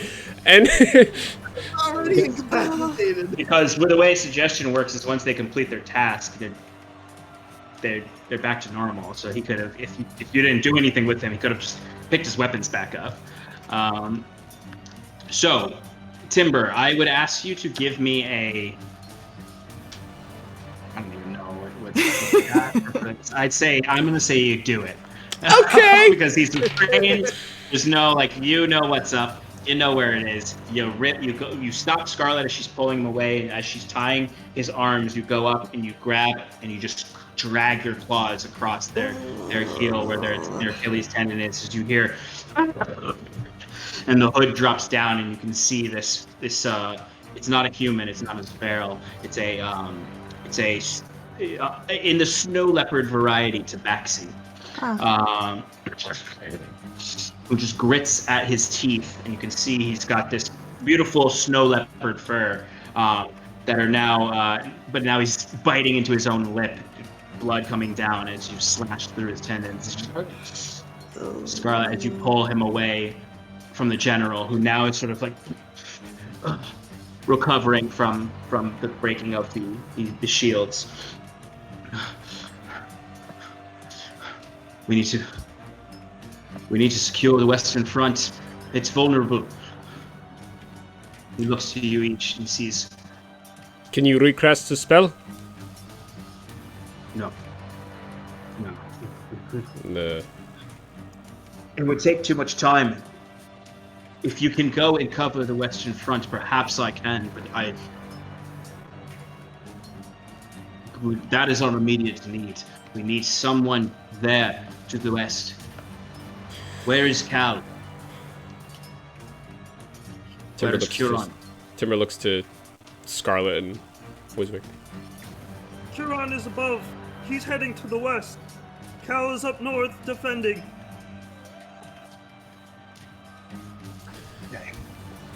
All right, I will head to the west. I will come with you. I will secure the forces there. Timber, if you can come with me. The rest of you can come with me, or you can support Cal. But either side will need your help. The shields went down on the east and the west. Both sides are vulnerable. Right. I'll go to Cal. But on the way out, I want to get one of the guards to say, "Need you to watch this one. Don't let him go." I doubt that he can, but keep an eye on him. So the two guards from the front go inside to keep an eye on this assassin you tied up and incapacitated physically. Wiswick, where are you going? I think my plan is to go with Cal and leave Jet on the Western Front, so I can keep eyes on everything. Okay. You may lose connection with Jet if he goes too far, but you can keep him within range. You just wouldn't have as good of a vision. Okay, that's fine. I just want to make sure that they don't invade. No. Okay. Scarlet, which side did you say you were going to? I'm going to Cal. Cal, okay. So Timber and General going to the west with Huron.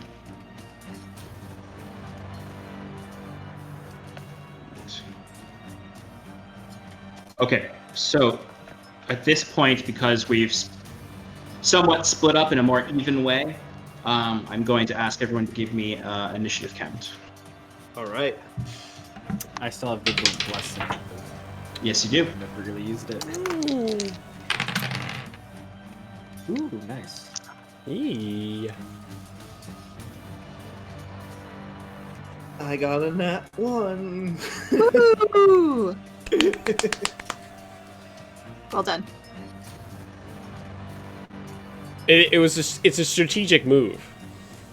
Strategic. Oh yeah. Spellcaster always. Right. All right. 20 and 25. 21. 21 from Cal. Scarlet? No, sorry. I'm not raising my hand. Oh, I thought you were raising. All right. Sorry. Okay. 15 and 19. 17. 19. 18. All right, that makes it easy. Timber. And then a natural 1 from Wiswick. What's the total on that? Equates to an 8, yeah. Wow. You add your intelligence to Good that? modifier. Yeah, it's the yeah, lore master. Mm. Okay. I'm intelligently fast.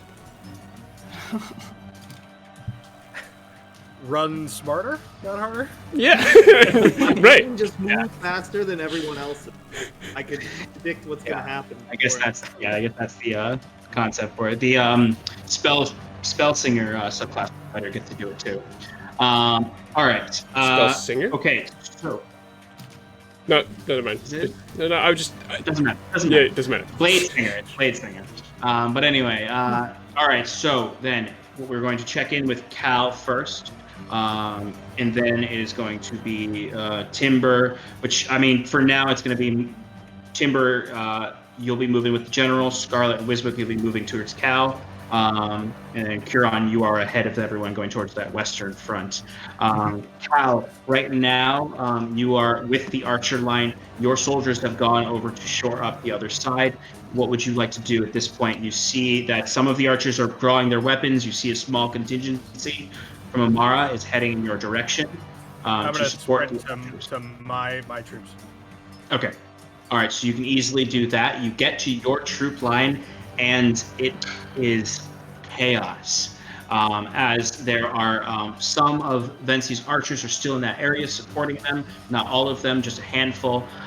They are somewhat making a line, but there are several Zverals pushing through. It's like it's open battle. It's not really lines anymore. It's more Yeah, just so a hit. Are any of the troops that I sent from my position, like, are they just already in this giant fur ball? Yeah, they're engaged. Okay. Not in line. You said just straight up not in line.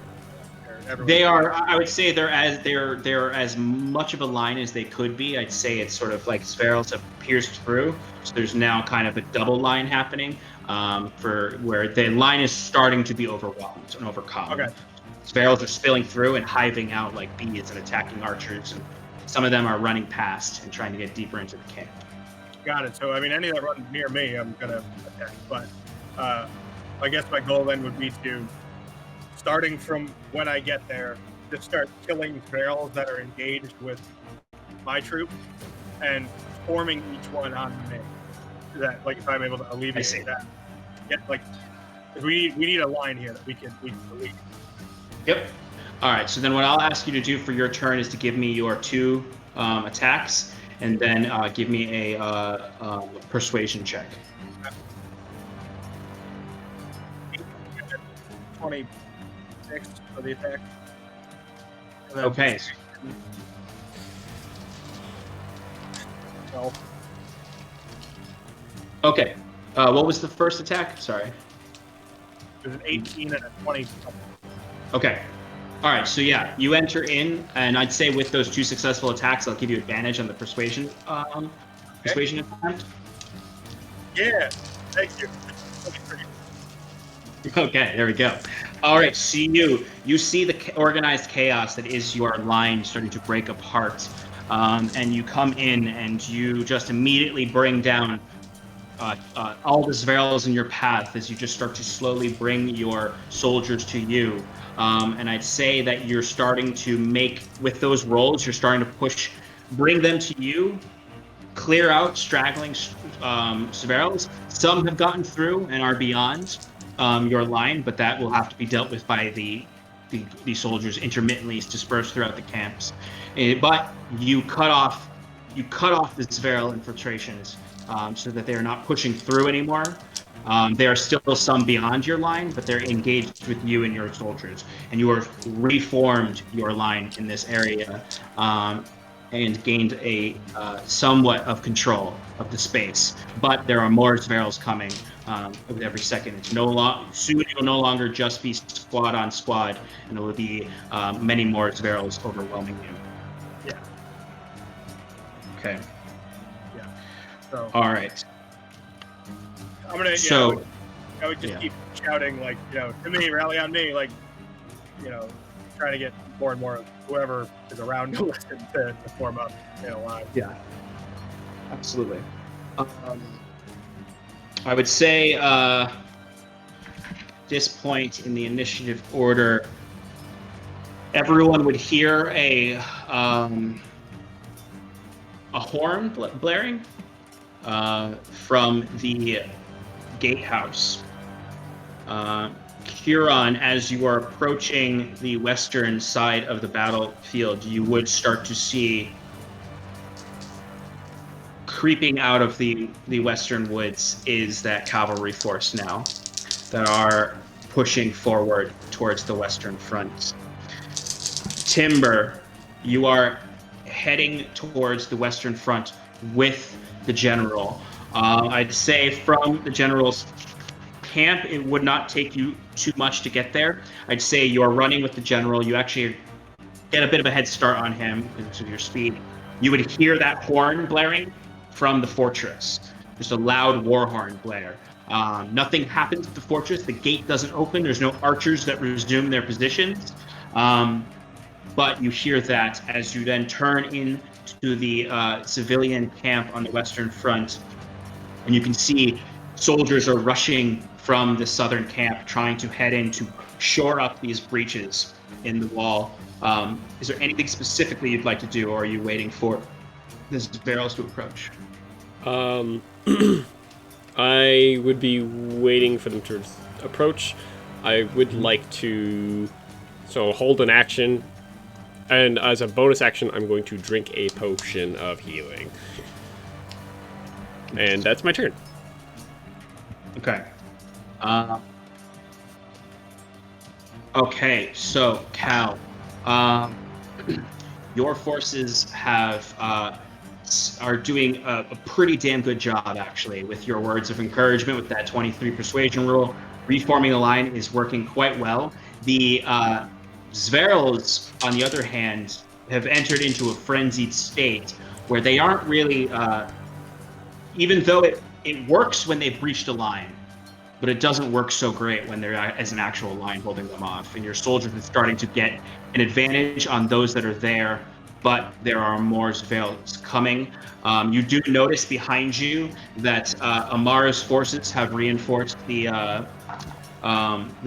breach that you had left behind, and they have shored up that intrusion. Sorry. So this section, although you are in a situation where there is a lot of forces coming towards you, it's looking good right now. But that could change at any point with just the sheer number of Zverls. They could overwhelm your forces on their next turn, potentially. Huron, you are up. So you are approaching. You're going to reach it pretty quickly. Okay. Do you want to start to descend down, or are you staying with your advantage point up top? Gonna descend down a little bit. So I got a few choices of what I want to do. I want to be a little creative with it. So once I'm within 90 feet of the front of the charging cavalry, Huron's gonna cast Sleep. Okay. Which is a 20-foot On the radius. horses. Well, so that's the thing, is it starts with the lowest so- hit points. So I would assume horses have lower hit points. I looked it up. I don't know how you want to play it. I won't say anything. I looked it up. Curious to have the horses fall asleep. Yep. I'm all for it. It's super. That's fucking awesome. Give me your sleep rolls. So I guess all it is just, and it's the second level, so it's 7d8.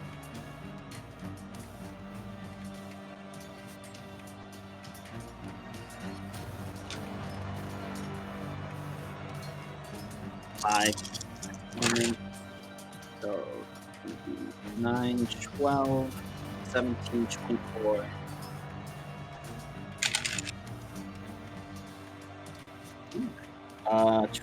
for 35, 40 points of sleep damage.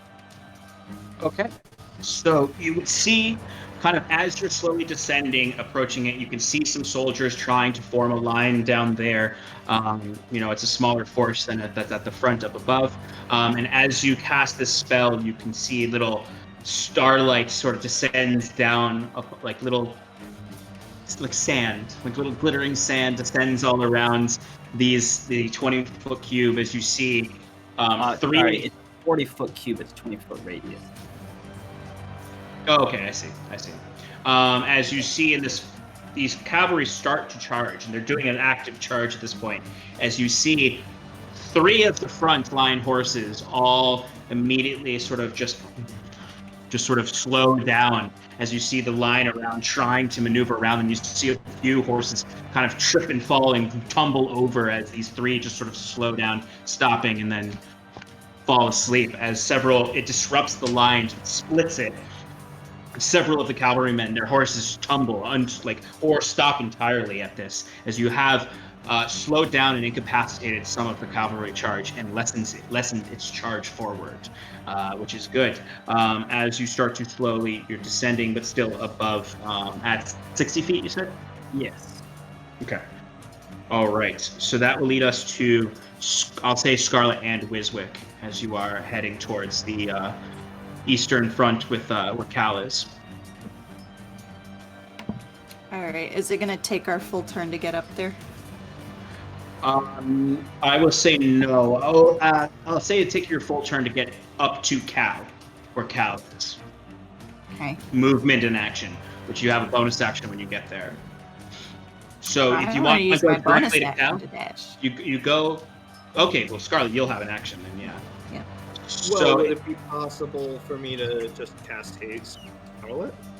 yes, you absolutely can. Ooh. So now we can do more stuff. Hell yeah. All right. So, Wiswick, sacrificing your ability to move all the way up to Cal, you allow Scarlet to just head directly over there. Scarlet, you feel that rush of adrenaline as you enter into the where you originally were at the start of this battle, and you can see Cal in the midst of a shielded fight with his line. It's like the line's as thin as a balloon skin as it's holding back these barrels successfully, but it is not doing. It's at capacity with holding back. As you can just see this barrel force is like pushing itself forward. You see on the sides, some of them are starting to attempt to dismantle the barricade. Wiswick, you would have stopped and have done this right at Amara's line. So you would see Amara is actually pretty successfully pushing out as these barrels have refocused themselves to Cal's front. So Amara is actually pretty close to pushing and breaking the wedge in front of her. Scarlet, what would you like to do? All right. So, seeing the very thin line that Cal and his people are holding, I would like to cast Earth Tremor underneath the spherals that are closest to them as my action. And I'm having a hard time picturing it, but is there an area that I can get? Because it has not been nerfed yet, I would like to use my bonus action to cast Erupted Flesh. So, if I'm going to describe what you can see is what's on the battle map, actually, the combat camera right now. So you can see there is the line of barricades. You can see this line here is is Cal's line, essentially, holding back. There's more soldiers than minis are here. Yep. But they are holding back this line of Zverals that are pushing in. And you can see Zverals are coming around and just filling up this space. You can see Cal is up in the front fighting with them. You could push yourself into the fray with the line and use the spell. Okay. Yeah. So I want to do Earth Tremor first and then Erupted Flesh, just to make them stumble a little bit. Okay, so remind me, Earth Tremor is just like Let's see. Each creature other than you in that area must make a dex saving throw. It's a dex of 15. On a failed save, they take 1d6 bludgeoning damage and are knocked prone. That's going to be is it loose earth or stone? Is that ground right there? Yes. Okay, cool. It's mud, essentially, so I'd say that's loose earth. Yeah, I'd say so. So that's difficult terrain, and that has to be cleared. If they succeed, there's no. Give me the damage for that. All right. 2 points of bludgeoning damage. Okay. And then give me the erupted flesh. If you remind me, is it's at the start of their turn that they take damage, right? Or right away when you. So right away, enemy creatures within 5 feet have to make a dexterity saving throw. When they fail that, they take damage, and then if they start their turn within 5 feet of me, they take extra damage. All right, Scarlet, roll damage for that. 2d8. Nice. 12 points of fire damage. 12? 12. I got a 5 and a 7. Yeah. I'm remembering why I need to nerf this. So, Cal, you are pushing. You're holding as best you can. A pinprick will break this line as you see suddenly the mud beneath the feet of this Zveril starts to tremor, and you see these globule bubbles of mud popping up as they start to, as you see a large portion of them fall down prone, and the forces just start to collapse. Your forces start to bring their axes, their spears, their swords down into them, and then you see Scarlet pushes through, and you see she actually pushes through beyond you, and you see that crackling magmic event happening as just heat radiates in front of her, as you see several Zverils in front of her. Their skin starts to burn and horribly as they start to scream. It's quite dreadful, but it's significantly giving you advantage here as some of them fall dead before her the heat of her flesh. She also has another action. You do have 2 actions. I do. Haste. Haste.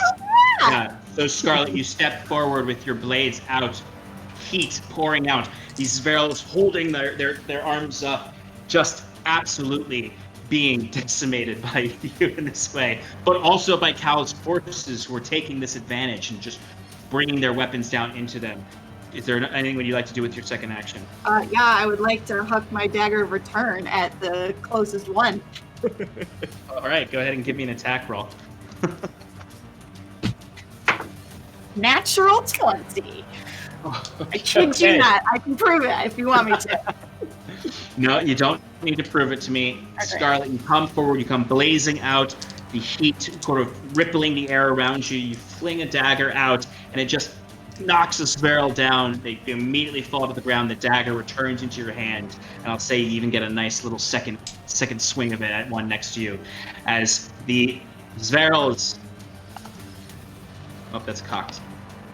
The Zverils are thoroughly intimidated by you at this point and Cal's forces, giving a significant advantage on Cal's next turn to command his troops. Awesome. All right. Wiswick, is there anything else you'd like to do? I'm going to move towards the eastern. I don't know where is Ayla, or what was her name? The queen? No, not Wyla. No, not Wyla either. The person who is already having an advantage, like she was going to flank. Like she Amara? was Captain Amara. Captain Amara, who's pushing through. Yeah. Yeah. Amara, you're moving towards Amara and her forces. Right. Okay. And that's it. All right. So that will bring us back to the top of the round with Cal.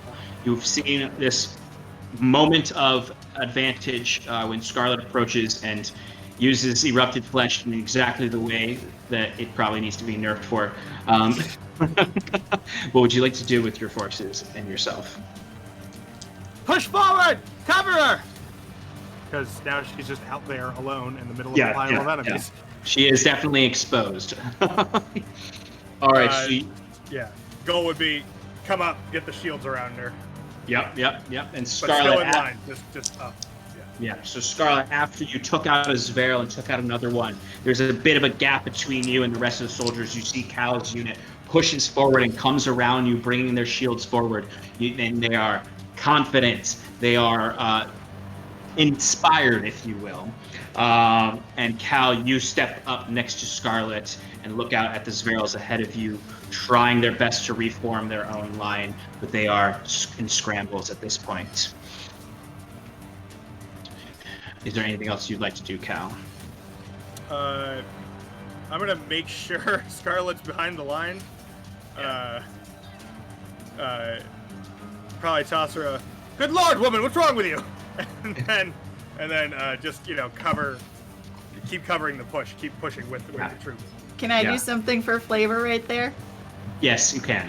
Just as he says that, I'm just gonna take out like a piece of string and just kind of like look at him and just tie my hair back in a ponytail and just be ready to go.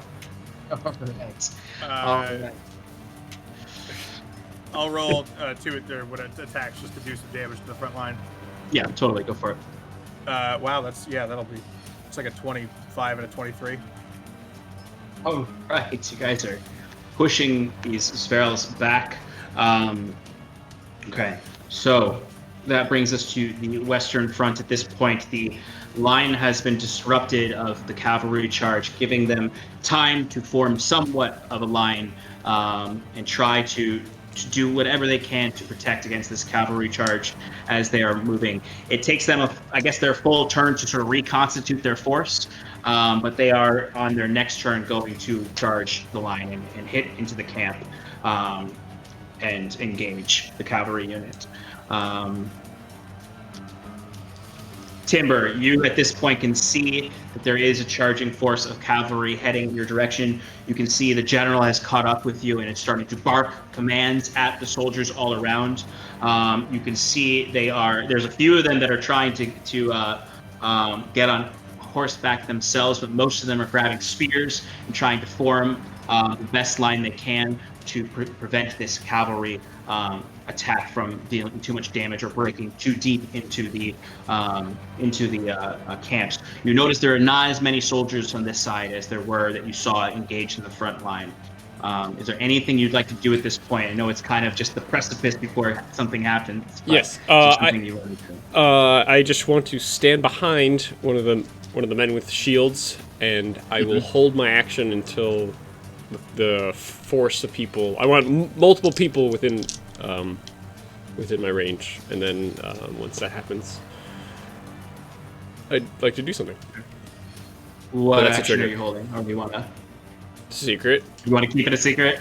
I'll allow you to keep it a secret since you seem so into it. But yes, so you are standing. You come up to the line. And you see there's several soldiers. They've got shields. They got spears. They're trying to create some kind of phalanx to stop this charge. Although the cavalry charge is significantly outnumbers them at this point. And you just wait for the right moment. Okay. Eastern Front. Oh, they're so intimidated. They rolled so low.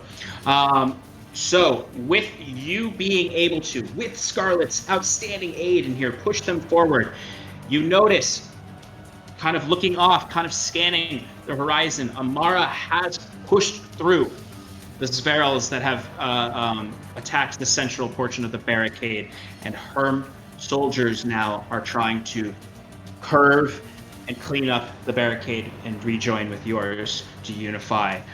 It will take at least a round before their support comes to break the charge hitting you.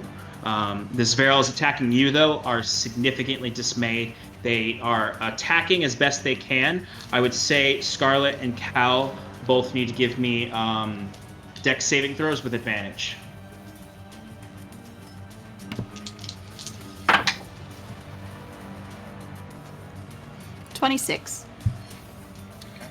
24. Okay, so you, as you are in this line, your shields are pushing them back. You see the Zverals are launching themselves forward, trying to like grab at the shields. It's they don't have the advantage of their own line, so they're just sort of frenziedly attacking. You see one hucks a spear, and you see it skids across the shield and goes right past your head, Scarlet, and lands harmlessly in the mud. An arrow then sort of flings at you, Cal, but you just narrowly miss it as you both avoid taking any damage on this round. But your line is holding and pushing out. They have not broken your line on this turn. And on Amara's next turn, she'll be able to essentially break the force that is attacking you. Were they within 5 feet of me? Sean, Yes, you can roll damage again. Yeah. did you skip Kieran? Oh, No. Oh. Huron is next. Oh, well, hang on. Shannon, we're within 5 feet of you. It's enemy creatures. Oh, that's good. Well, yeah, that needs a nerf. Yeah. That's one of the big reasons I need. It's just free damage, and it There's needs like to a be changed. solid 5 to 10. Guys, There's like it's 5 fine. feet of our soldiers in between us and them. Sometimes I roll this, and it's a 2, so it's fine. What did you roll, Scarlet? 2. 2 points of Okay, fire okay. damage. All right, so your damage is more so supporting Cal's soldiers holding their line. As you see, Azvera will attempt to drag one of his soldiers out to be taken out, and you see like some of their skin starts to bubble at the cheek as one of Cal's soldiers brings a sword into them, pushing them back. Cal's soldiers maintaining the line. Once every now and then a few of them are taken out, but I was gonna say, can I get a count on how many folks are still heading? I'd say roughly? your line is approaching a single file soon, as you're losing troops. I know I gave you not a huge number in the beginning, but I'd say you've lost at least. You can't really get a good count right now, but somewhere Right. between 5 and 8 of your soldiers have been brought down, and your line is thinning. And if it weren't for, I'd say if it weren't for, yeah. 5 or 8 of the soldiers that I brought back, because there was that initial 10 that I left back there, and I can't imagine they were doing okay. I'd say of your total. Okay. Those casualties probably came from the line that you originally left there. Yeah. Your line, most of your forces are the line that you sent over, and there's a few that remain from the 10 you originally sent left. If you hadn't sent over any forces, they'd all be dead of that 10, and there'd be just barrels everywhere. Of course. All right. So Curon, you have cast a sleep spell. You are 60 feet above the battle. You see a line forming, a thin line forming at the 2 weak points of this charge, and you can actually see down below. You can see Timber now amongst the line. What would you like to do? Can I see the commander on horseback? Give me a perception check. Jesus, 12. Oh my god. I'm so Yeah, I've sorry. had terrible luck. Yeah. Most of my roll. Say you can't pinpoint the commander just yet. All right, then I'm going to cast Darkness. It's going to be not at the front of the line, but so I'm gonna cast it on a specific horse. It would have been the commander, but if I can't see him, it'd be someone towards the front, maybe like second row back, so that you can the radius of it against the front row. Yes. And it's gonna just be wherever it looks like they've built up the strongest part of their wedge. Yeah, so like where they've reconstituted themselves, and it's the strongest. Okay. Okay, so suddenly, and Timber, you would be able to see this as well. You see, because the force is charging you at this point. On their next turn, they're going to breach through you. They're going to attack.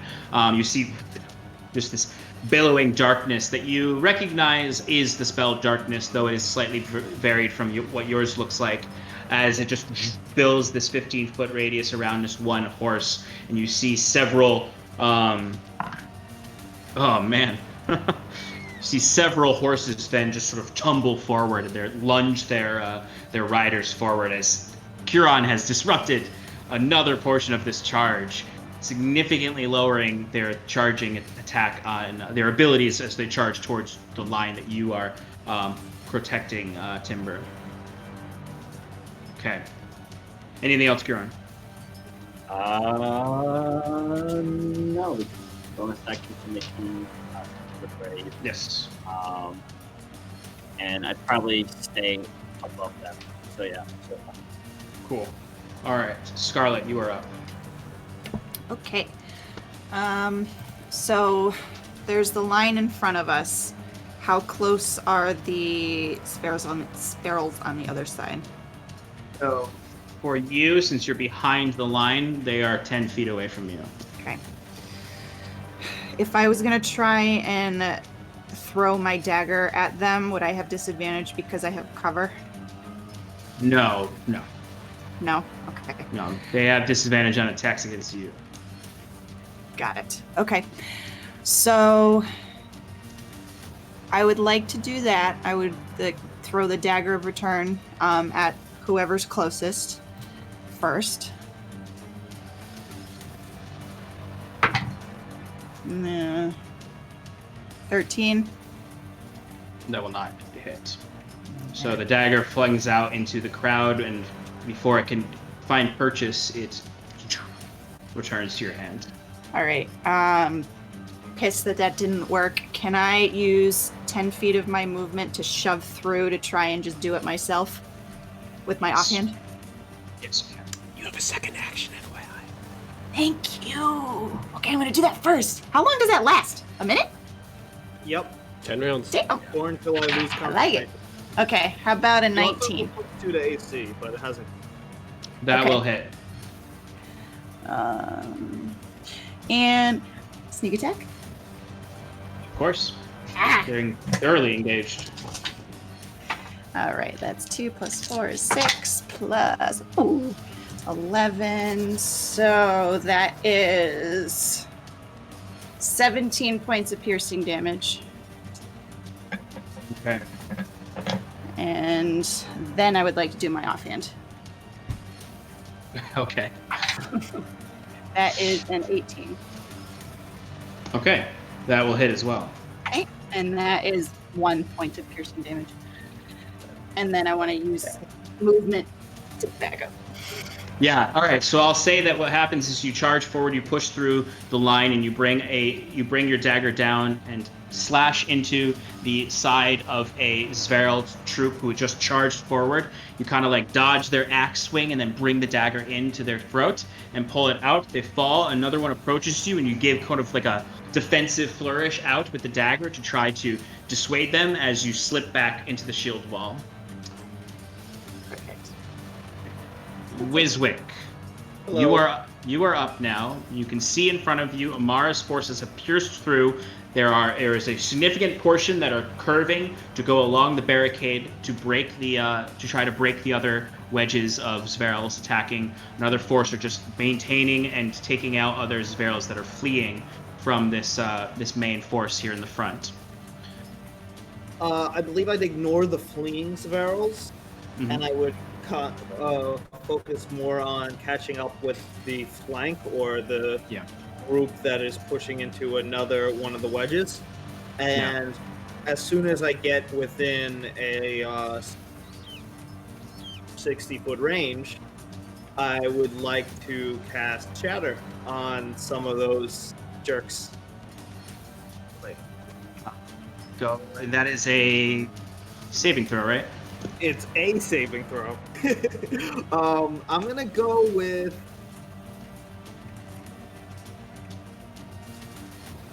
intelligence. We're gonna go with a loud, ear-piercing. It's still gonna be light thunder damage. Just going full sonic boom mode, where I just scream as loud as I can, and it eradicates people's eardrum. What does that sound like? No. It's- Dial it down. Nope. All right. So go It's ahead like and a roll minotaur damage horn. Okay. 15. I guess it would be Constitution saving throw. I didn't really think this through. But yeah, con saving throw. for that. And it's full damage on a success, or on a fail, and half damage on Yeah. a success. Half All on right, a good. fail. So go ahead and roll damage. Oh, You know what? We'll throw an extra dice in there. We'll spend a first level spell slot and bump it up a bit. well, that's probably good, because this Veryl's thoroughly failed these rolls. That's great because I'm about to dunk on. Oh my God, this thing's gonna have such a high kill count. Such a high kill So- count.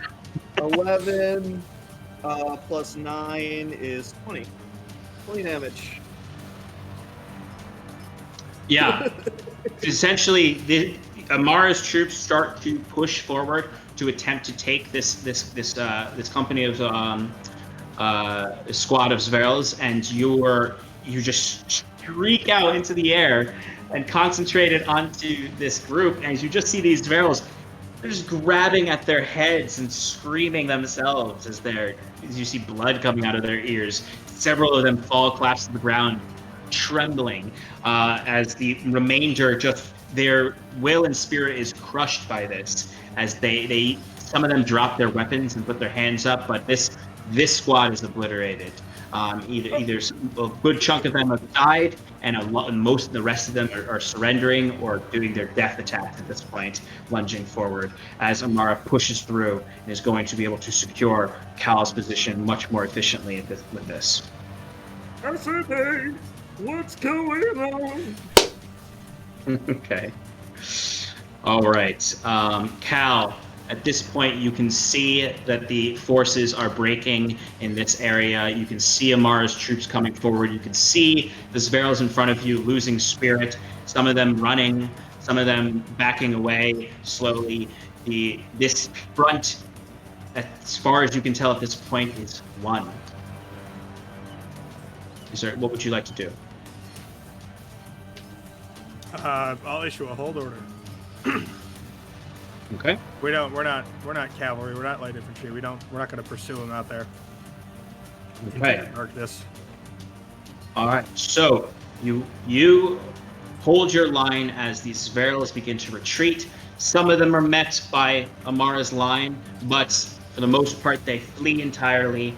Amara's line meets with you and your lots. Battle has ceased over here. Amara would immediately come up to you all, and just say, first she would just sort of like catch her breath. We need to go and support the Western Front. We need to go now. And she would order her soldiers to begin heading in that direction. And she would nod to you, Cal, as their forces they're not moving at full capacity since their force is exhausted at this point. They are heading over to provide what support they can for the Western Front. I'd say the lot of you at this point can do something if you'd like. You can talk momentarily, or you can just start heading in that direction. I'm going to look around to see if Sergeant Fallenbridge is still alive. He is dead. Okay. Is Falk or Callus still alive? I would say that those are the those two are the are they runners. the runners? Yeah. I would say Falk is alive still. Got it. Okay, that was just for Tim. Yeah, Falk is still alive. Does anyone have call corporal him stripes Rich. on? Or I don't know if people don't wear stripes. Does anyone have the plume of a corporal? What would they wear? I don't know. You're thinking who was next in line? Yeah, anyone. Yeah, I mean, yes. Okay, I'll say that you can. I'm not going to address all of my troops by name. Yeah, no, I know. I'd say with that group that you had left behind with Fallen Bridge, they have fallen. And the person who comes forward for command, you didn't learn their name, but they just come up and just say they just come up and immediately. Oh man, I looked at my list of names and the first one I looked at, it's like nope, not that name. They just come up and they just say, Fallen Bridge has died. Dunhow's the name. What are your orders, sir? Dunhow, anyone too wounded to walk, get him off the barricade, at least under some cover in those tents. The rest of you on main. We gotta move. So I see a good portion of your squad require rest and aid at this point. You're able to take as many as you can with you, which is a good I'd say 10 soldiers that can come with you, and Scarlet towards the western front. The rest of you, Scarlet, I'm assuming you're just going to follow along. Okay. There's that random seagull again. I don't know what part of the soundboard that's coming from at this point. It's too late for me to find it. You know who that is? You know what that is? That's the General's Falcon flying above. All right, so you all are going to be heading towards the other front, and we will come to. That would have been off of Cal's turn. Okay. All right, so Timber, you can trigger your action now as the weakened vanguard of the cavalry is now approaching and about to charge the line you're at. How many are there? I'd say because of the disruption, that there is, I'd say only about a quarter of their forces are about to hit, and the other remaining are reforming. And of anyone of importance? Does it look like anybody of importance? I'd say we have a hard time telling. I'd say give me a quick perception check. Yeah, no, it's 11. In the heat of the battle, and you're kind of still recovering from your condition earlier, it's hard to tell who's leading this charge. And just that at this point, it's just the charge is moving in. Whoever is not recovering from Curon's disruption and reforming, moving around the darkness and the sleeping horses. I think Timber, liking Curon's idea, is going to also cast darkness in front of them as they get out of the darkness. So, like right in front of your line? No, because the horses probably just charge. Probably not. So I imagine they're emerging from the darkness, or no? The horses? Yeah, the horses. Cover? Yeah. So as they're emerging from the darkness, Timber's going to cast another darkness at the edge of it. So have the edge of the radius be at the edge of Curon's. I see. Another field of darkness that they exit and then enter a new one. Right. Okay. All right. So as you do that, I will say that just sort of generally weakens the charge as well, giving them even less of a chance of breaking this line.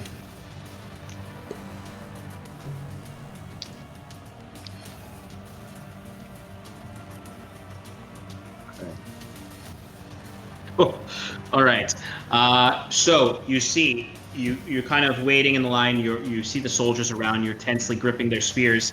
As you wait for the right moment, you cast the darkness. You see this cavalry leaves this darkness and then immediately is stalled again by darkness. They do charge through it, but the horses are frightened and the horses are uncertain, and they are not charging with the training they have, these war horses, as they crash into the line, but not nearly at the strength they would have normally.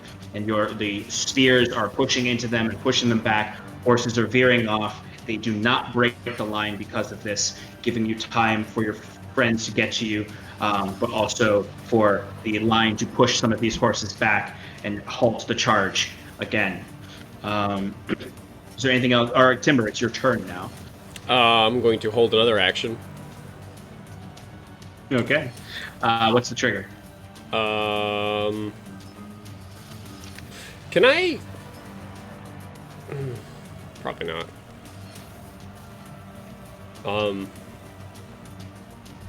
You know what I'll do actually?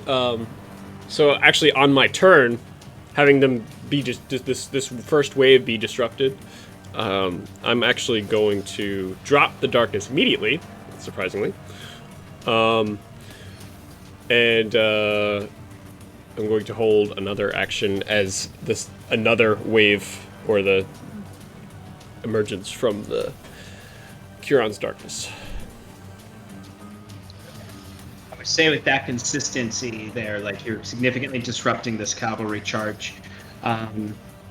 Okay, so it is the Eastern Front's turn, so Amara is arriving behind the line. Significantly reduced force, but you'd notice, Akiron you would notice, and Timber you would notice that support has come to reinforce this line, to push back this cavalry charge. Cal, Scarlet, and Timber, or Cal, Scarlet, and Wiswick would not be far behind. As Scarlet, you would approach, you would enter into this camp and see the barricade, and you could see the two thin lines of soldiers. You see Timber there now in the front of the fight. You see beyond the spear line are a disarray of cavalry that have failed their charge and are trying to retreat to rejoin the rest of their line to charge again. Scarlet, you are up, and Wiswick, you are after her. Okay. Let's see. Wait, Timber went, then the Eastern. Oh, sorry, Curon, you're up. Yeah, Curon, it's your turn. Thank you. All right, so Timber cast darkness and then took it back. Yeah, Or I took it Yeah, back. so I just disrupted Sorry.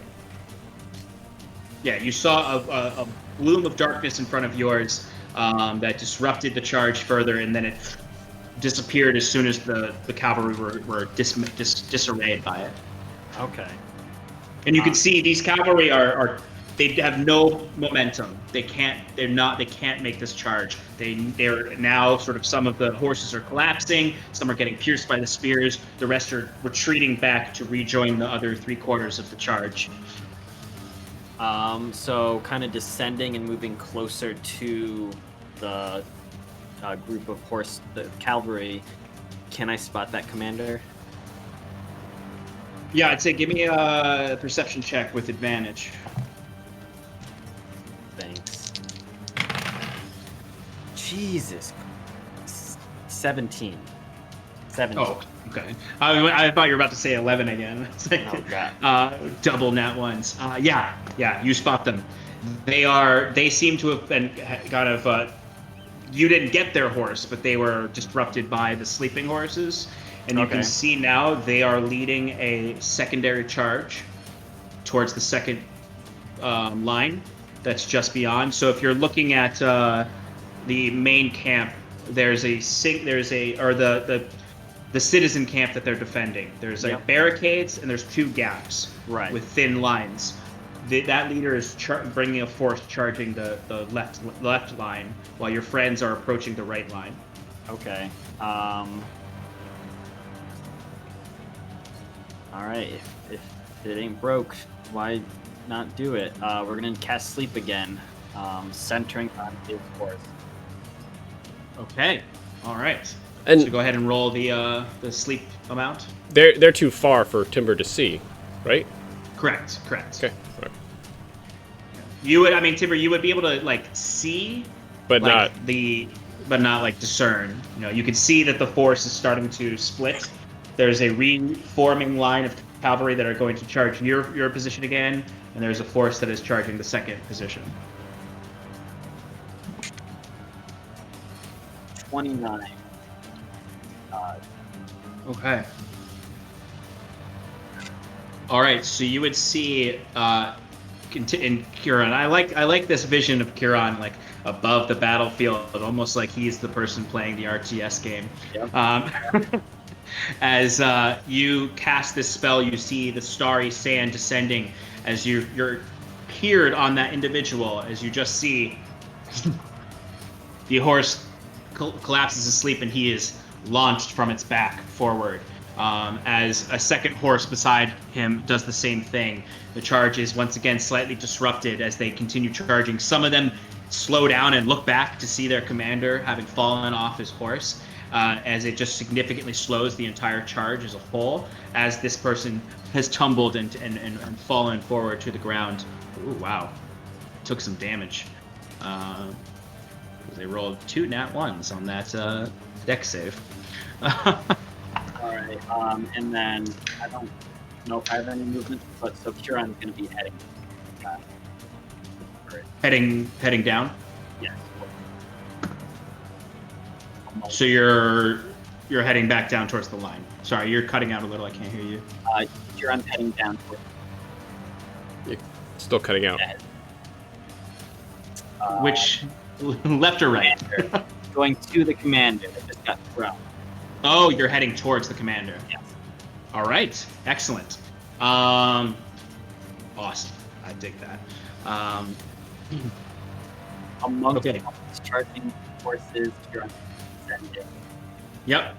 All right, Scarlet, you are up. I would say that you all see Kieran now somewhat, because you just see these flashes of light coming from what you presume is the form of Kieran in this shroud of what you can recognize as the Twilight Sanctuary, and you can see him now sort of descending across the battlefield towards that left flank where the other line is charging. Scarlet, what would you like to do? You can see in front of you Timber, a thin line of soldiers, and beyond them are cavalry that are reconstituting to charge again into the line. Okay. Is Erupted Flesh still up or no? Figured it'd been more than a minute since it ended. Erupted Flesh would have ended by this point. All right. I would like to do the same thing I did before. Push through the line, chuck the dagger, and then whoever's closest, because I will remember that is haste still up? That wouldn't be because it was also a minute. Yeah, okay. All right. So just chuck the dagger of return offhand if I can, and back up. Yeah, so you'd only be able to do your ranged attack because the cavalry they're moving back. Yeah. Okay. Yeah. That's fine. There's also here we go. Yeah, whatever. I didn't say anything. 18. I'd say that when you it's a Scarlet, you push forward, you kind of Timber, you see Scarlet standing come up next to you, and you just huck your dagger into the retreating cavalry, and you just see it just like hits one guy in the back right at the right angle, and you see him collapse off his horse as it goes running off into the distance. Dagger returns to your hand. Able to take another of this cavalry down. Okay. Wiswick, you are up. Feeling very tired. He's I think he's just like waddling as fast as he can into the fray of combat and just looking around and just like completely like off his game because he's out of spell slots. And he's gonna go with a solid chill touch, not so chill touch on the closest random dude. Yeah, totally. That's a saving throw, right? Or is that an attack roll? I believe it is a ranged spell attack, so let's give it a shot. Okay, go for it. Come on, roll back in. Okay, we got a 14 plus 7, so that's a 21. Great, go ahead and roll damage. All right, that'll be 2d8. For 5 fire damage. 5 fire damage. All right, so you see these flames are like the cape of one of the cloak of one of these charging horseman who's fleeing just erupts into flames on his back as this flaming skeletal hand grabs his cloak and holds tight onto it as it's burning, and he just starts to scream. He's still alive as he's retreating with this force, this cavalry force. I mean, they're looking like their line is just really not doing well with these series of magical things. And as these cavalrymen kind of return to their group through the darkness, flaming cloak, men falling off their horses, you notice that the charging force seems to be slowing at this point. And now with the commander who's kind of collapsed from the horse, as that force is charged into the second line, there's some fighting happening on that left flank. But your flank has ceased fighting as these horses retreated beyond the darkness, and you hear the thundering of the hooves seems to quiet as this cavalry force seems to be reconstituting itself. And as far as you can tell, they're not charging at this point. I'm going to skip ahead here to Huron's dissension towards this commander, just because the battle is starting to turn in your favor dramatically, and the cavalry are at this point potentially not going to charge forward. So Huron, you are descending down towards this figure. You can see is sort of limply trying to get themselves off the ground. They seem to have injured their leg potentially with the fall. Okay. As you can see, their force has crashed into the left flank. Some of them have retreated back to the main force. You can see a single cavalryman is sort of charging towards you as you descend, who's caught eyes of the commander collapsing and had turned back to aid him. What do you want to do? He's on his horse. Not the commander. The commander is the charging horse. The charging cavalryman. Yes. So Huron's going to stay slightly above, so probably like 10 feet in the air.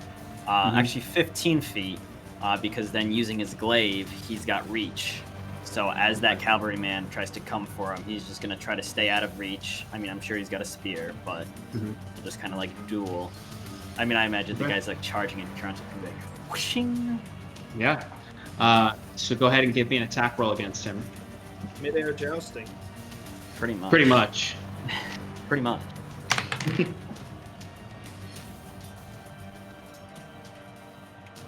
Also, I wanted to give him a flaming hand wedgie, but we'll save that for the next. That's an 11. It's an 11. You're on. So you bring your glaive down to strike at this this charging cavalryman who does not hit, and they're going to go for you with a lance attack for a 16. That hits.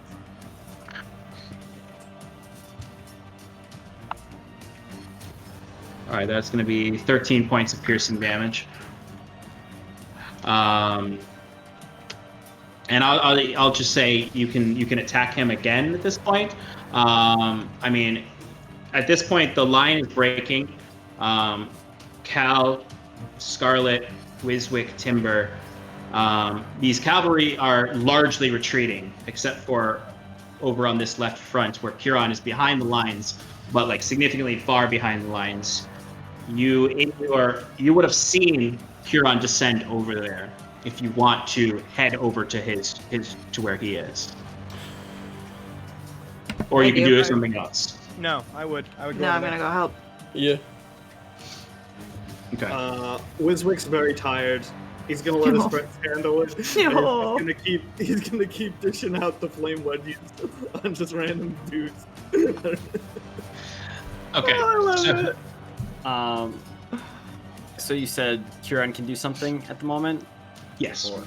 Yeah, he tried the whole weapon thing. He's just going to cast Toll of the Dead. Cantrip. Okay. Wisdom saving throw DC 15. Oh, he does not make that. Is he previously wounded? I'd say this guy is not. Okay, so then it's just D8s. Well, he takes 5 points of necrotic damage. Alright, so you see this drolling bell burst forth from you as it immediately racks his brain, and you can see sort of his skin turns pale and his eyes turn black as he's just and he falls off of his horse at that point, and is now laid out on the ground. He's not dead, but he is sort of crawling on the ground. The commander at this point is sort of getting himself back up. You see he's kind of leaning against his sleeping horse. That doesn't know, like, should I wait? Like, it's like you can tell he has no idea what to do at this point. His leg is injured. His guard, who's come back for him, has been attacked by you. It's at this point that you can see your friends approaching from behind you, where the line is broken on that side. A lot of you all see Curon standing, floating 15 feet above 2 soldiers of the enemy who are slowly but surely getting to their feet. One has a long lance. Neither of them at this point can reach him, though. But you are approaching. I guess, I mean, really at this point, no, we're gonna keep moving forward. No. Huron, that was your action. It's like, okay. You see the figure that charged the commander leaning against his horse. You see, sort of pushes himself up and quickly grasps at a medal around his neck and is going to cast a spell at you. So you see sort of, whoops.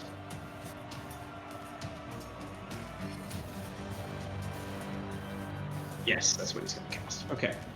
So he grasps at this medal, and I need you, Curon, to give me a dexterity saving throw.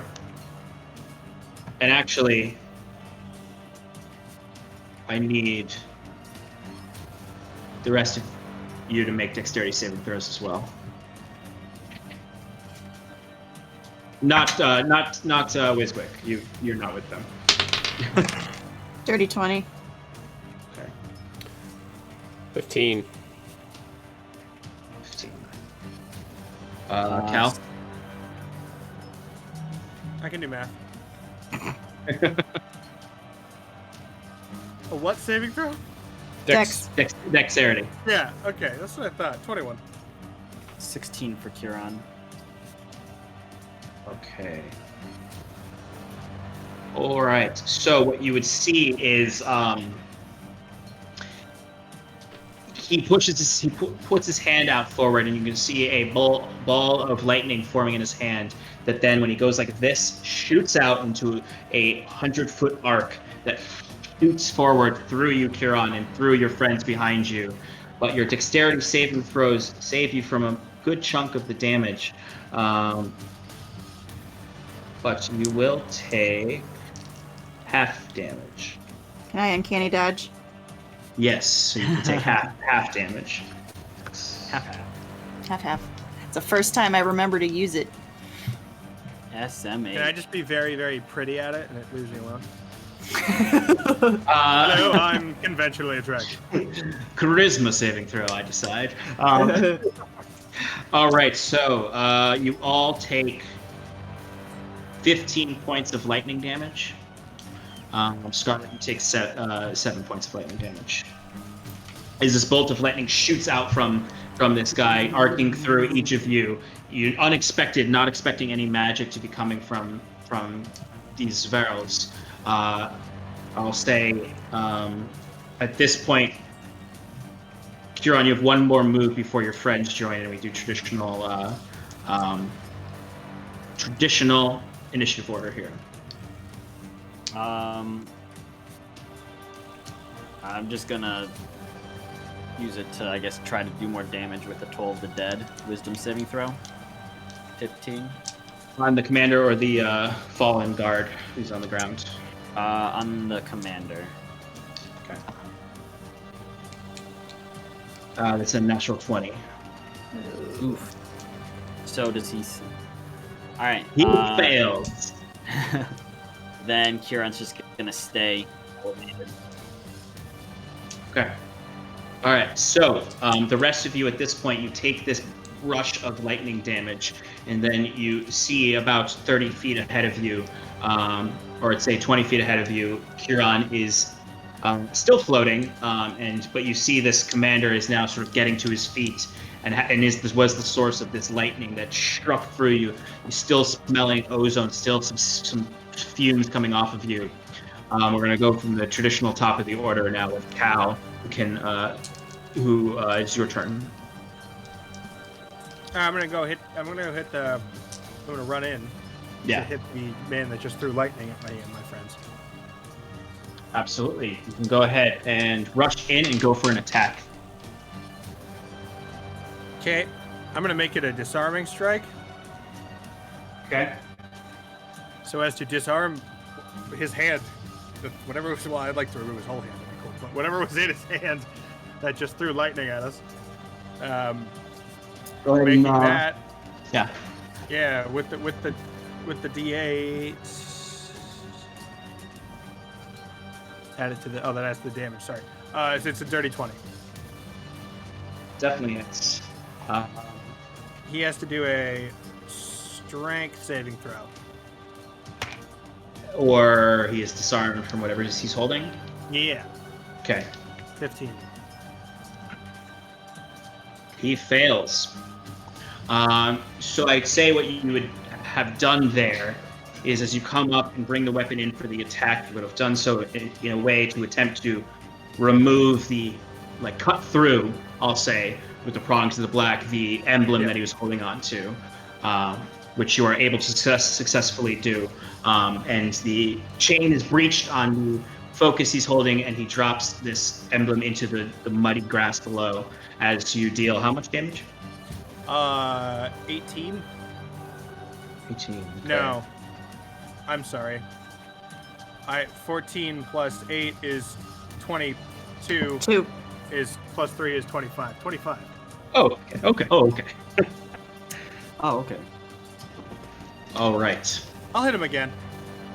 Go for it. I'm trying to do non-lethal, I think, because this guy probably looked like the commander. For a 13, dirty 20 again, baby. That hits. Hey. It's without the extra D8 this time, unfortunately. 6 plus 7 is 13. Plus 2 is 15. 16 damage. Okay. If he happens to be weak to poison damage, it's 2 poison damage. So what you all see is Huron towering over this group, and Cal bursts in and just comes wailing on this guy with the prongs of the black. It's just cuts through, and you see it. The acid burns through his emblem as the symbol falls to the ground. As he's just, and then you cut up against him again and slice through his chest. And I'd say at this point, he is not unconscious, but he is just sort of comes to the ground, and as he sees you all coming in around him, he just sort of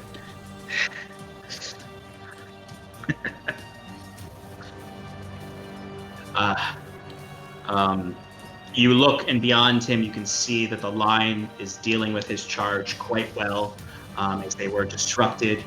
He looks and he sees his forces retreating into the woods.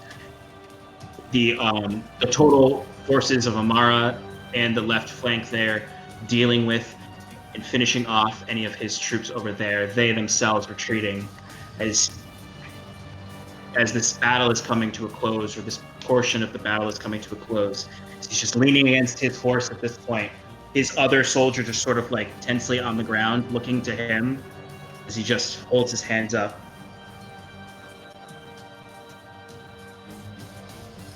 We surrender to you. I nod and give him a swift, non-lethal rabbit punch to the face to knock him out. Easy enough to do as you bring the prongs of the black retreat into their long sword form from their extended ooze whip. You bring the pommel down, and as he's sort of just looking up at you from down, and he goes unconscious to the ground. I would like to walk over to his comrade, and just look down at him and say, "Scarlet, do you have the rope?" Yes, I do. And I'll walk over. Can you help me with this one? Absolutely. Stay put, please. And I, you know. What do you say? I'll tie his hands behind his back. Yeah. Easy enough to do. You've acquired these 2 prisoners. As you can see, somewhat around you, like, it's a strange experience because it's like you can see the torchlight from the camp. You can see these retreating. You see several dead cavalry at the edge of the line. So a lot of your troops suffered in that exchange as well. But you see, just like sort of like as you're bringing these men up, you carrying the commander, you see like a horseman runs past you and flees into distance, no care to attack you, as you're just sort of amongst a retreat as you're carrying these two soldiers back, but not enough of a retreat to gambit and take you out. What would you like to do, if anything else? Bring them back. You know, and take Okay. them to the Kira, are general you still tent. flying? I was about to say, Kieran's gonna, slowly descend, and like as his feet touch the ground, visibly just exhausted from, using all those spell slots and everything, leaning on his glaive. I would, Cal would see him come down, and probably, we don't have time to talk. Also, I'm carrying this guy, so I'm like a little bit like, but Cal would just throw a hand on Kieran's shoulder and just be like, with my eyes, I'm conveying, I'm glad you're alive. Kieran would But give him a weary I'm look back. Saving my lungs for breathing. Yeah, Nod, you would all doing be similarly. thoroughly exhausted at this point as you rejoin together. Wiswick is off somewhere giving retreating cavalrymen fire wedges, as he does. Slowly make your way back to the camp, bringing these 2 prisoners. You approach where the line is. You can see there are several. It's just the soldiers resting or looking through the dead for survivors. You can see there was quite a skirmish at this point, this final point of the battle. A lot of soldiers died in this region. This is moving through a real horrible battlefield in this point, and leading into where you can see some villagers gathered at the edge. Some just holding each other, others pushing forward to try to see what they can do to help. You can see amongst this force, you can catch sight of Valen, who seemed to have been leading this left flank, sort of just himself breathing heavily, seated amongst other soldiers. You can see he's notably wearied and damaged. You can see one of his branch wooden horns that come out is snapped in half. You can see those tending to the wounded. You make your way in, and I suppose head back towards the general's camp at this point. Moving through, you can see the villagers have successfully put out all the fires, that any fires that remained. There's just a plume of smoke coming from the center camp where the fire was. The Zverl gatehouse is still smoking with Wiswick's damage to it. As you slowly approach Kinsley's camp, prisoners in hand. The battle won for now, and that's where we'll end tonight. I wasn't sure we were gonna make it, guys. I knew the whole time. Sure you did. He was the RTS player here, so. Yeah. Yeah, I was the one watching, and I was like, "Oh nope, our flank's gonna hold. Don't worry. Yeah. All right, let's just use some AOE effects over there." Those were some very interesting and clutch moves from Kieran's part to Yeah. disrupt the cavalry Very. charge. Literally cool. been thinking about this nonstop. I mean, yeah, I Just texted you really last not, week about it. Like, expecting that at all. I was like, how can I do this and just go over the top? Literally. Did it, man. Because it was like, yeah, exactly. It was like the perfect opportunity to use this kind of shit. So Yeah. It was so cool. All right, those of you in the chat still, thanks for sticking with us to 10:30 on your Memorial Day. Thanks, I hope that you everybody. enjoyed the session tonight. It will be certainly an interesting session next week when our friends can decompress from a lot of things happening, but also a battle happening. And hopefully get some rest before the next morning. Thank you for joining us in Paradise. Please check out our shows throughout the week. I will be streaming on Wednesday for what I'm now calling Relaxing in Paradise, where the DM gets to spend some time away from his players. You don't love us? I love you guys so much that I just Oh need my god. Just want some space. By Alex. the Everflame. Alex streams on Tuesdays sometimes if his internet's working. So maybe we'll be able to get him into Oblivion soon, which would be cool. And then, of course, you've got the Tim and Shannon Power Hour on Sunday to look forward to, of course. Can And I hope- plug the princess game? Sure. Yeah. And Shannon is playing in a really cool one-shot with some really cool people in the community that Next is week. it's princess themed, which is next week, yes. On Yeah, Wednesday, next right? week. Yep, Wednesday, June 3rd at 8 o'clock p.m. on Joshua Simon's Twitch channel. It's going to be really fun. Yeah, definitely Didn't check invite that me out. to There's play some in real the cool princess people. game. What?